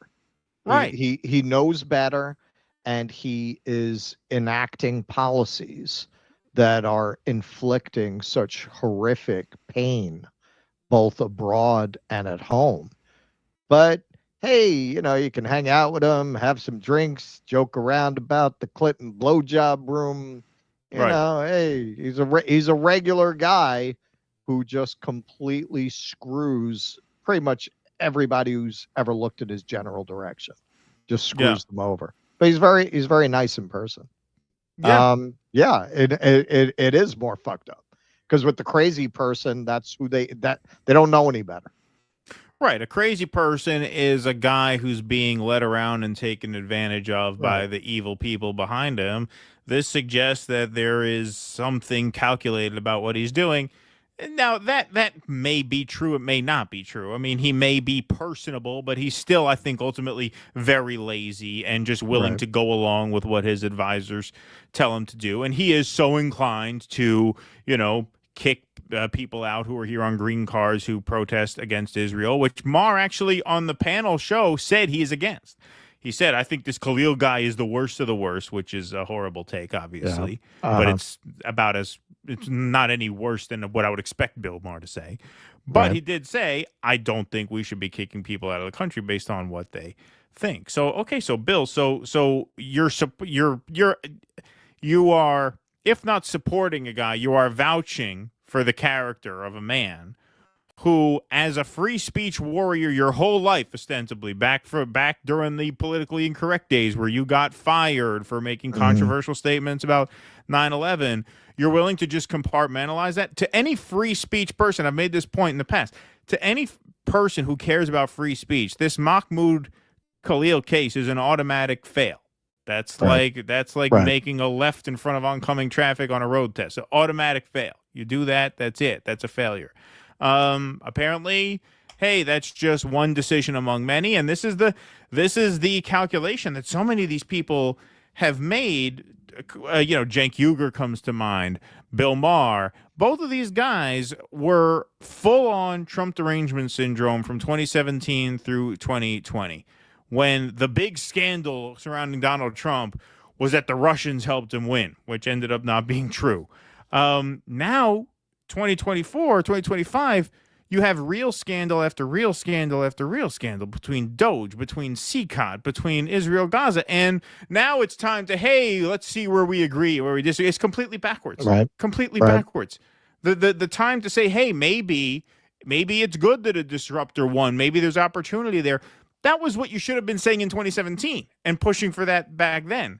Now it's far too late for that. The world's far too dark and dangerous a place now, much more so than it was 7 years ago. And Donald Trump is making things worse in just about every single respect. And now is when these grifters decide, hey, you know what? Now we can work with MAGA. Now we can break bread. Because now they won the popular vote, right? That's what it is. Now they're going along to get along. See, before they could sort of make excuses, well, the real mainstream is still, liberal, so to speak. Because it kind of was. I mean, the woke stuff still was kind of left over from Obama and carried through Biden. I mean, that didn't go away from 2017 to 2020. That was still kind of mainstream. And now they sense that the tide has turned. I mean, that's certainly the case in Cenk's case. I don't know. Bill Maher just may be enough of a sincere asshole to maybe think that now is the time to give Trump a second look, but it really is bizarre timing. Well, Bill Maher is one of those who fetishizes centrism, so that makes him kind of a different animal from Uygur. At the end of this monologue, he talks about how he has no patience for people who think he shouldn't have talked to him, and I'm not amongst those. Sure. Trump invites me to go to the White House. Oh yeah, man, you take a meeting with the president. Yeah, how could you not? Why would you not? To see what this guy is like, to spend that kind of time with him. I don't think he had an obligation to get in high dudgeon and not speak to him. That's not the argument. I do think there's an element with people like Cenk and people like Maher. Cenk increasingly stopped hiding it over the last couple of years. They don't like a lot of the woke stuff. I mean, Maher never hit it. That's his brand. Cenk kind of gradually inched up and finally went over that line. Right. And hey, man, you get attacked by these obnoxious, woke left people long enough. Yeah, man, it can make you sympathetic to whoever's their enemy. And we've seen this happen with many people. I think it's hard not to go decide that the people who hate the people you hate are like you. I think it's hard to just be on your own, stand on your own 2 feet and say, you're all fucked up, especially if you're in business like this, because you're trying to cater, and that's where the grift comes in. You're trying to cater to an audience, right? You don't want to piss off everybody. These guys, we can afford to be niche. For us, great R&R is a little cold rice, right? Right. For these guys, man, they got multi-million-dollar nuts, man. Like, they can't just torch their whole audience. So if they can't go in this direction, they're going to go in that direction. Maher, though, like I said, man, if you look at his views over the years, he's 3/4 of the way there already. Like, it's not surprising to me that he would get along with Donald Trump. Yeah, no, not really. Not really. Gavin Hillock, Cooper picks the one good time Churchill was on the right side of something and gives Douglas Murray a chance to make a good point. What a wanker. That's right. That's right. Then nobody, not Cooper, well, certainly not Murray, but nobody in this sort of sphere actually criticizes Churchill for, like, the Bengal famine, right? For like, the anti-Indian racism. Right. No, the thing they hate about Churchill is that he fought the Nazis.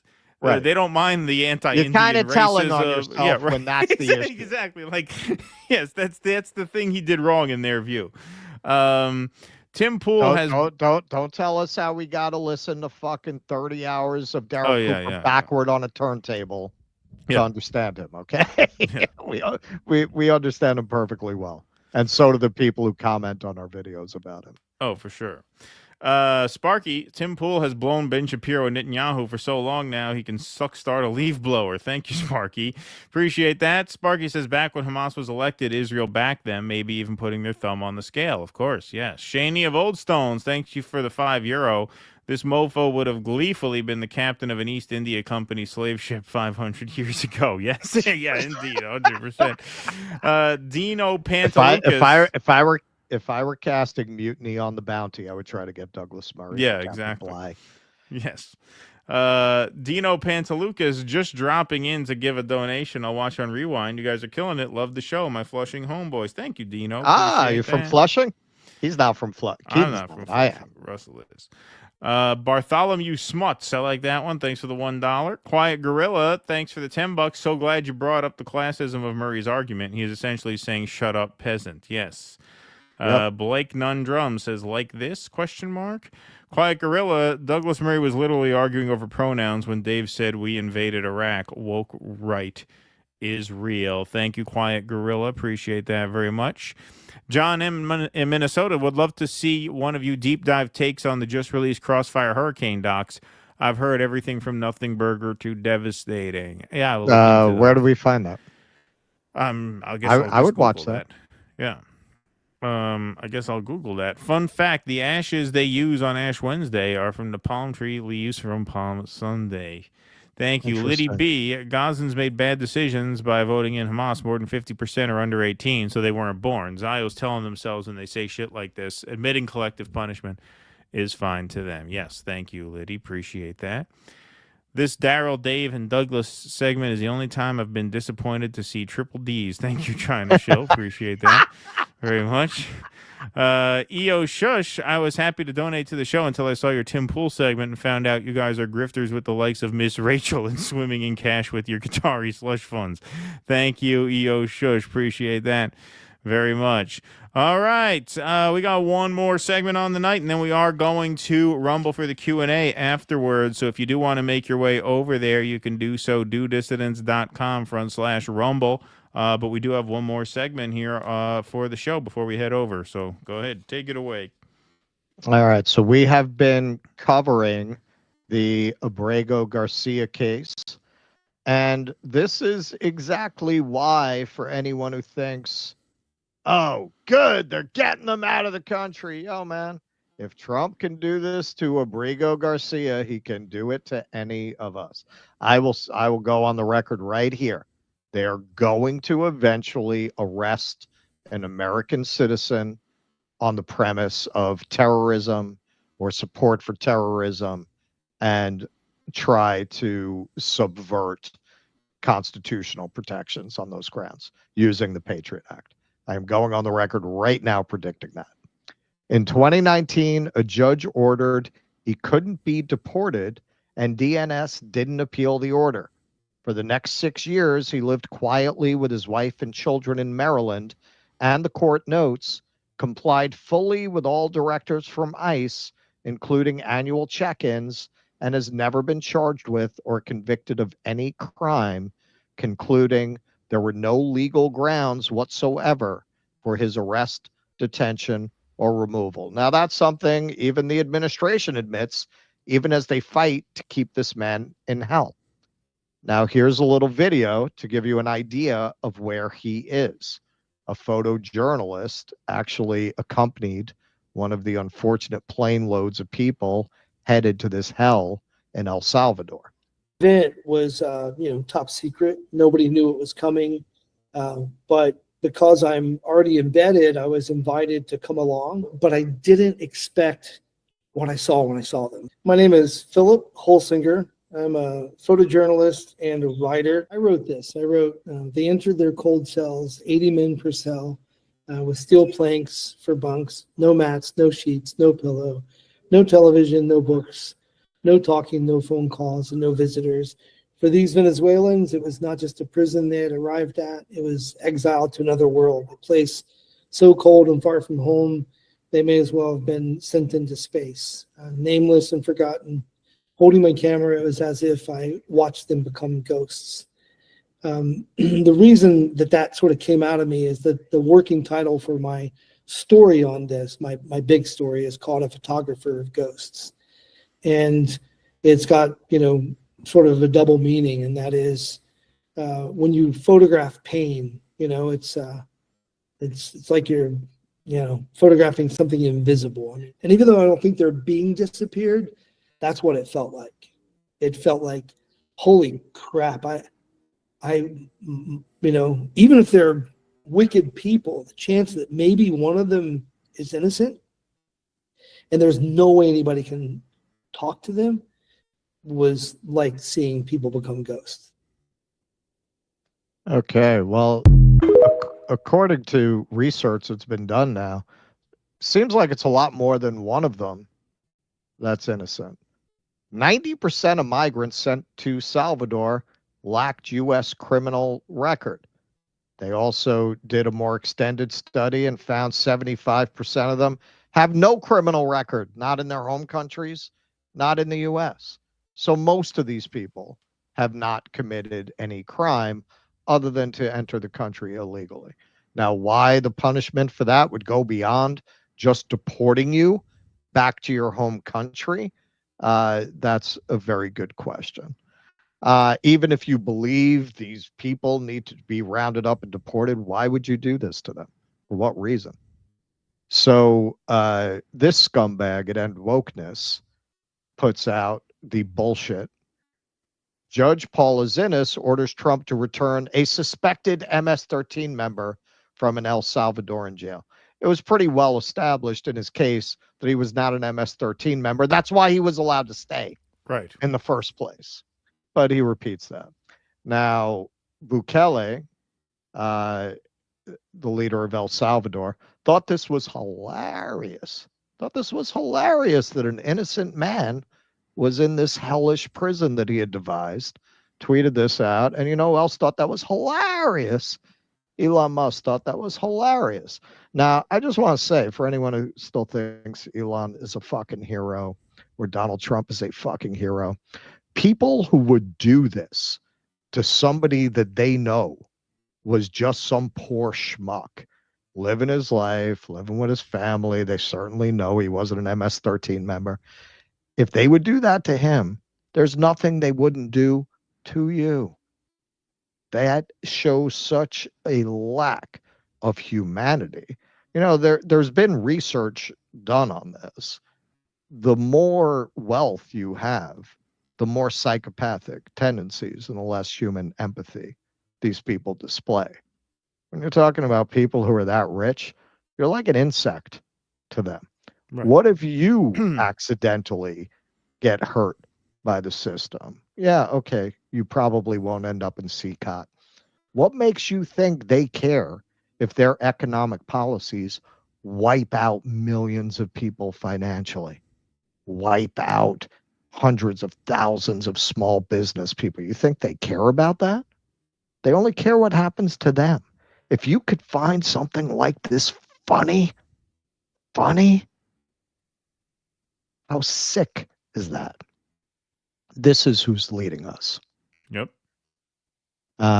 So moving along. So this is what Trump had to say about bringing this poor man back. Yeah, as you might predict, is not for it. Hang on, where's that? Sorry about that. There we go. We need to make. Oh. No, that's not it. I don't think you uploaded it yet. Yeah. Okay. Go to a chat. I had to do it in situ. All right. Alex Schneider. I wonder if Russell has an opinion on the acoustic version of Number of the Beast by Zwan from the movie Spun. Yeah. Which one? The acoustic version of Number of the Beast by Zwan from the movie Spun. You know what? Didn't see it. Don't know it. All right. I got it. All right. Yep. Go ahead. El Salvador, they've done an incredible job, but we've been fortunately winning those cases, but we have judges that are out of control that say, oh, bring them back. We don't want them back. Can you imagine? You spend all of that time, energy, and money on getting them out, and then you have a judge that sits there, a local judge who sits there, federal judges sit there and says, no, bring them back. One was brought back, or they want to bring him back because he wasn't a member of Tren de Aragua. He was a member of MS-13, which is just as bad. So they misidentified him, but it sounds to me like he was a member of MS-13, so they want him brought back because he wasn't treated properly. It's we got to be smart. Our country's got to get a lot smarter than it is, but... Okay. That's a lie. That's a lie. The mistake wasn't that they mistook him for Tren de Agua. That's a lie. The mistake is that he was in MS-13 at all. At all. So the Supreme Court sides with his attorneys and says that they have to facilitate him being brought back, which is kind of tricky wording. The Supreme Court on Thursday instructed the government to take steps to return a Salvadoran migrant it had wrongly deported to a notorious prison in El Salvador.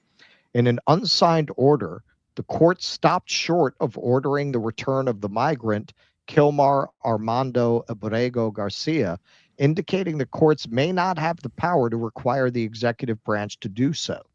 But the court endorsed part of a trial judge's order that had required the government to facilitate and effectuate the return of Mr. Abrego Garcia. Quote, the order properly requires the government to facilitate Abrego Garcia's release from custody in El Salvador and to ensure that his case is handled as it would have been had he not been improperly sent to El Salvador, the Supreme Court's ruling said. The intended scope of the term effectuate in the district court's order is, however, unclear and may exceed the district court's authority.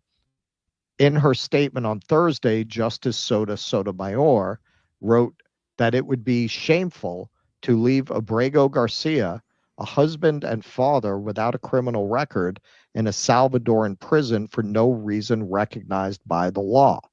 She added that the government's position implies that it could deport and incarcerate any person, including U.S. citizens, without legal consequence, so long as it does so before a court can intervene. Exactly. If they can do this to him, and under the premise that, well, courts don't have authority to get involved in United States foreign policy decisions, which they're trying to slide this under by deporting these people to an outside country, what makes you think they can't use that argument on American citizens? Of course. Well, now he's in El Salvador. We can't get him back. He's in another country. This is the court is exceeding its reach by getting involved in our relationship with another country. That's the whole point of this. That's the whole point of doing it this way. Why are they sending them there? To get away from all legal constraints. Yep. So after this was thrown back to the lower court, of course, they demanded a plan for facilitating the return, which they violated. The Trump administration said it would not provide information on how it will get a wrongly deported Maryland dad home by a Friday morning deadline because the time frame a judge imposed was, quote, impracticable. In effect, the Department of Justice is openly defying a court order that requires it to provide details about 29-year-old Kilmar Abrego Garcia's whereabouts and how he will be brought back stateside. Abrego Garcia was flown to a mega prison in El Salvador last month due to an administrative error. Despite the DOJ admitting its mistake, it argued it did not have the authority to bring Abrego Garcia home because he was now in the custody of El Salvador. Yeah, man, Bukele, man, he's really going to flex that muscle. Tell us, no, the check has already been cashed. You can't have him. Maryland District Court, I mean, it's such an absurd argument. Maryland District Court Judge Paula Zinnes, an appointee of former President Barack Obama, disagreed and ruled that Abrego Garcia must be returned stateside, where he has an American wife and child and was working legally as a sheet metal apprentice prior to being taken into custody by Immigration and Customs Enforcement during what he believed to be a routine traffic stop. Abrego Garcia came to the U.S. at 16 because a rival gang of MS-13 had been extorting and threatening his family over their pupusa business in San Salvador, he claimed in court while pursuing an asylum case. Abrego Garcia claimed gang members had pressured him to join them, but he refused, so he came to America to avoid violent repercussions. He filed for asylum in 2019, but was denied because a judge said his application came too long after he entered the country illegally. Still, an immigration judge ruled that Abrego Garcia could not be deported to El Salvador because he may be persecuted there. His loved ones cited that ruling in a lawsuit against the federal government and Department of Homeland Security Secretary and infamous dog killer, Kristi Noem, demanding he be returned to the U.S. from his home country. So you want to see what a union leader who doesn't have Trump's dick all the way down his throat like O'Brien looks like? You want to see what a real union leader looks like? This is what that looks like. We need to make our voices heard. We're not red. We're not blue. We're the building trades, the backbone of America. We built a $5 billion. You want to build a $5 billion data center? Want more six-figure careers with health care, retirement, and no college debt? You don't call Elon Musk. You call us. North America's building trade unions. And yeah, that means all of us, including our brother, Smart Apprentice, Kilmar Arbrega Garcia, who we demand to be returned to us and his family now. Bring him home.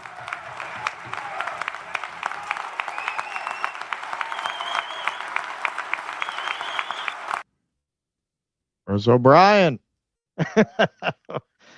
Too busy kissing up to the boss, right? So they're setting a very dangerous precedent, and they're really telegraphing it by the wording they're using. They're getting ready to make the argument that El Salvador has legal jurisdiction over this prisoner, and they're powerless to return him. I mean, they were foreshadowing that before, but now they're stating it pretty explicitly. So finally, they acceded to the court order to give a report on his well-being, and they slipped that language into the report that they gave. It is my understanding, based on official reporting from our embassy in San Salvador, that Abrego Garcia is currently being held in the Terrorism Confinement Center in El Salvador. He is alive and secure in that facility. He is detained pursuant to the sovereign domestic authority of El Salvador. Blah, blah, blah. Trump, looking forward to seeing President Bukele of El Salvador on Monday. Our nations are working closely together to eradicate terrorist organizations and build a future of prosperity. President Bukele has graciously accepted into his nation's custody some of the most violent alien enemies of the world, and in particular the United States. Once again, 90% of these people have not been accused of any crime in the U.S. 75% have not been accused of a crime anywhere. That's right. These barbarians are now in the sole custody of El Salvador, a proud and sovereign nation, and their future is up to President B and his government. They will never threaten or menace our citizens again. Okay, so there's obviously he didn't write this. That is a very lawyerly thing to insert in there. They are laying down the legal argument that they are going to use to not bring him back. Again, how sick do you have to be to fight like this over what you admit was an administrative error? You Exactly. admit this guy should never have been sent. What kind of a sick piece of garbage would argue this hard to keep this guy there? This is this poor man's wife.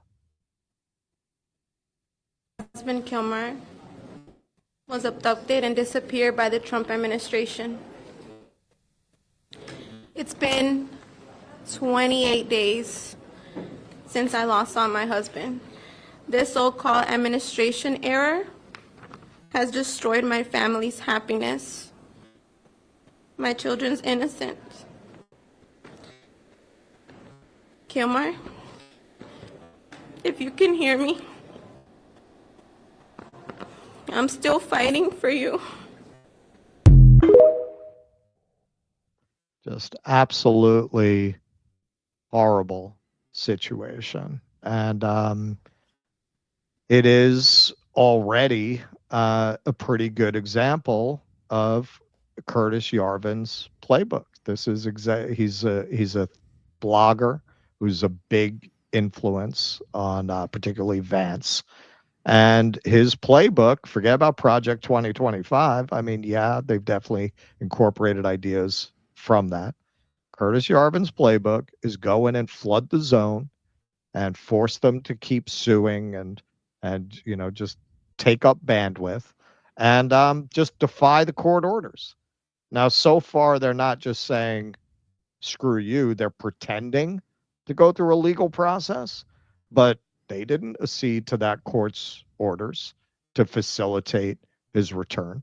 And they're setting this premise that, hey, it's out of our hands, which of course is absolutely ridiculous. And again, all the legal maneuvering aside, if you feel like it is not dangerous to you personally that they're doing this to this person, I would beg you to reconsider that and admit if it is 100% true that if they can do that to him, they can do that to you. As Sonia Sotomayor said in her decision, yeah, man, what's to stop them from putting an American citizen in a third-party country and saying it's out of our hands? Right. You can They use could the just same argument on anybody. Of course. Of course. I mean, what difference would it make at that point?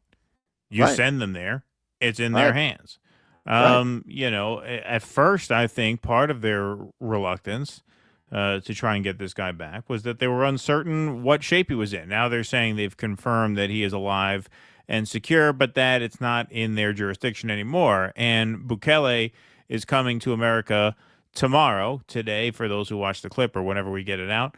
I'm sure we'll talk about that meeting on Tuesday. But no, this is what I've said before. It is human trafficking. You take someone from Venezuela and move them from the United States to El Salvador for profit, which is what it is, because we are profiting in the sense that it's cheaper to house these people in El Salvador than it is to keep them here. And El Salvador is getting paid $20,000 a head, and it only costs them $6,000 per year per person. And given the conditions there, I think $6,000 a year is probably a high estimate of what it costs them there. Mm-hmm. So yeah, that's exactly what this is. It's completely perverse. It's completely depraved. And you know, I just have to ask once again, what is the benefit to the average person, to people who voted for this? What is the benefit of doing this? It's just completely sick. It's completely monstrous. And the fact that you have to have your arm twisted to try and rectify this just shows you what absolute low character these people have. Why would you even need to be told by a judge that you have to fix this mistake? Right. As soon as you Right. admitted it was a mistake, you'd think you'd be Right. trying to undo it. But no, instead we'll just make up a lie about him. Hey, now they say he's MS-13, not Tren de Aragua. Again, just a complete and total lie. A complete and total fabrication. And look, this is why I was against mass deportations from day one. It was very obvious that this is what this was going to be.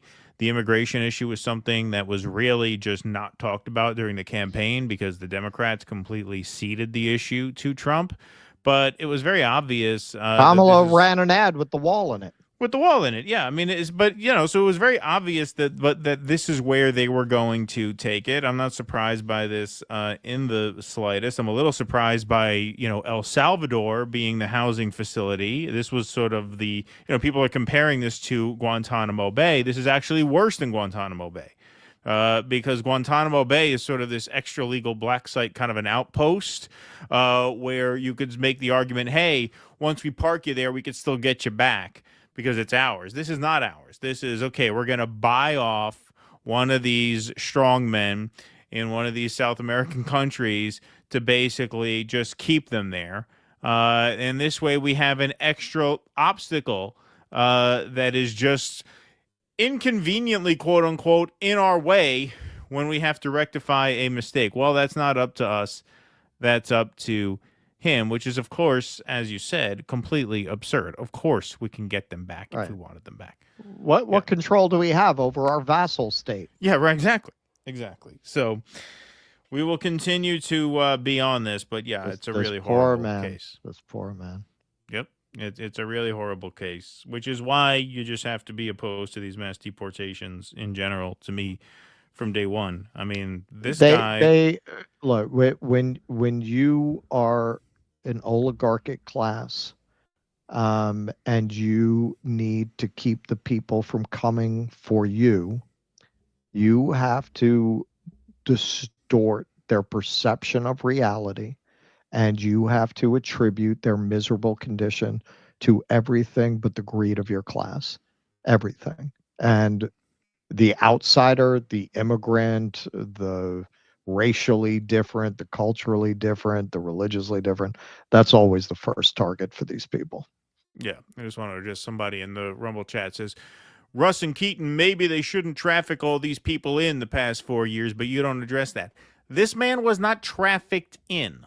A lot of these people, especially the people that we're talking about, these people have every reason to believe that they'll be embraced by the United States. A lot of these are people fleeing gang violence, and a lot of them are anti-communist dissidents who are on the outs in their home country because they have rebelled against the people who we hate so much. We hate Maduro so much, right? We hate the Castro so much. Right. So you think the anti-communist dissidents who flee here, they have every reason to believe that they'd be welcome here. And not only are they not trafficked in, they're actually in the system. I keep getting these two cases confused with another, but there's Abrego Garcia, and then there was the other one who was the soccer player. But Abrego Garcia was the guy who was, keeping up to date with his ICE appointments and stuff like that. Like, he was in the system, and they threw him out anyway.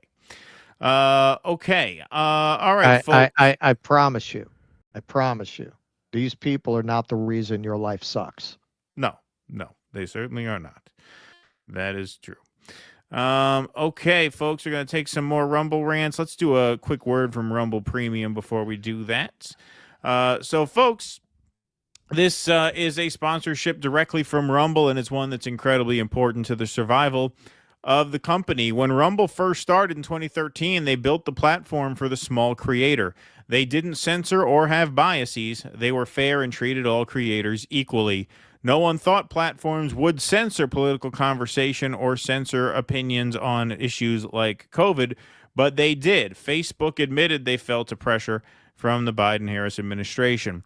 Rumble did not, however. They held the line, and they're attacked daily for giving shows like us a voice to talk to audiences like you. They're attacked in corporate media. They're attacked by governments like France. They're attacked from brand advertisers who refuse to work with them. So while corporate America is fighting to remove speech, Rumble is fighting to preserve it. But Rumble won't survive with brand advertisers alone because they don't get many of them. So watching our show on Rumble is the most they can ask from you, but if you really believe in the fight and you have the means, one major way you can help Rumble survive is by joining Rumble Premium, which is the ad-free version of the Rumble platform. So join the community that believes in the First Amendment and believes in our human right to free speech. Rumble is offering $10 off with the promo code STUDIO when you purchase an annual subscription. So go to rumble.com/premium and use promo code STUDIO. Like I said, if you have the means and believe in the cause, now is the time to join Rumble Premium. If you don't have the means, we are, of course, just happy if you watch us on the platform. Okay, let's take some more Rumble rants and Super Chats, and then we will head over to Rumble for the Q&A. China Shell says, I remember my high school history teacher showed us the movie Exodus. Talk about propaganda. Movie night, Jesus. Perhaps. Wow. How long is that? We got to keep the movie. I think that's one of those. Yeah, isn't that one of those like 4-hour movies? Yeah. We'll be here for 7 hours. By the way, the intermission is a tribute to the American worker. All right, cool. Why do Miriam's Millions wield so much influence? Isn't $100 million a relatively small amount of overall graft? Well, in campaign money, that's quite a bit. Between her and Elon, you got a whole lot of money there. I love Norm, says Progressive Lefty. Yes, we all love Norm. The Finkelstein clip made my night. I'd love to see him destroy Douglas Murray. Also, thanks for the impression. You're welcome. Yeah, he will never sit down with Norm. Oh, yeah, never. Forget it. Louise Brooks, last August there was a memo about doing a tabletop exercise to mobilize between 300,000 and 1 million people, volunteers in selective service. They are planning for a war with Iran, and we are doomed. Oh, boy.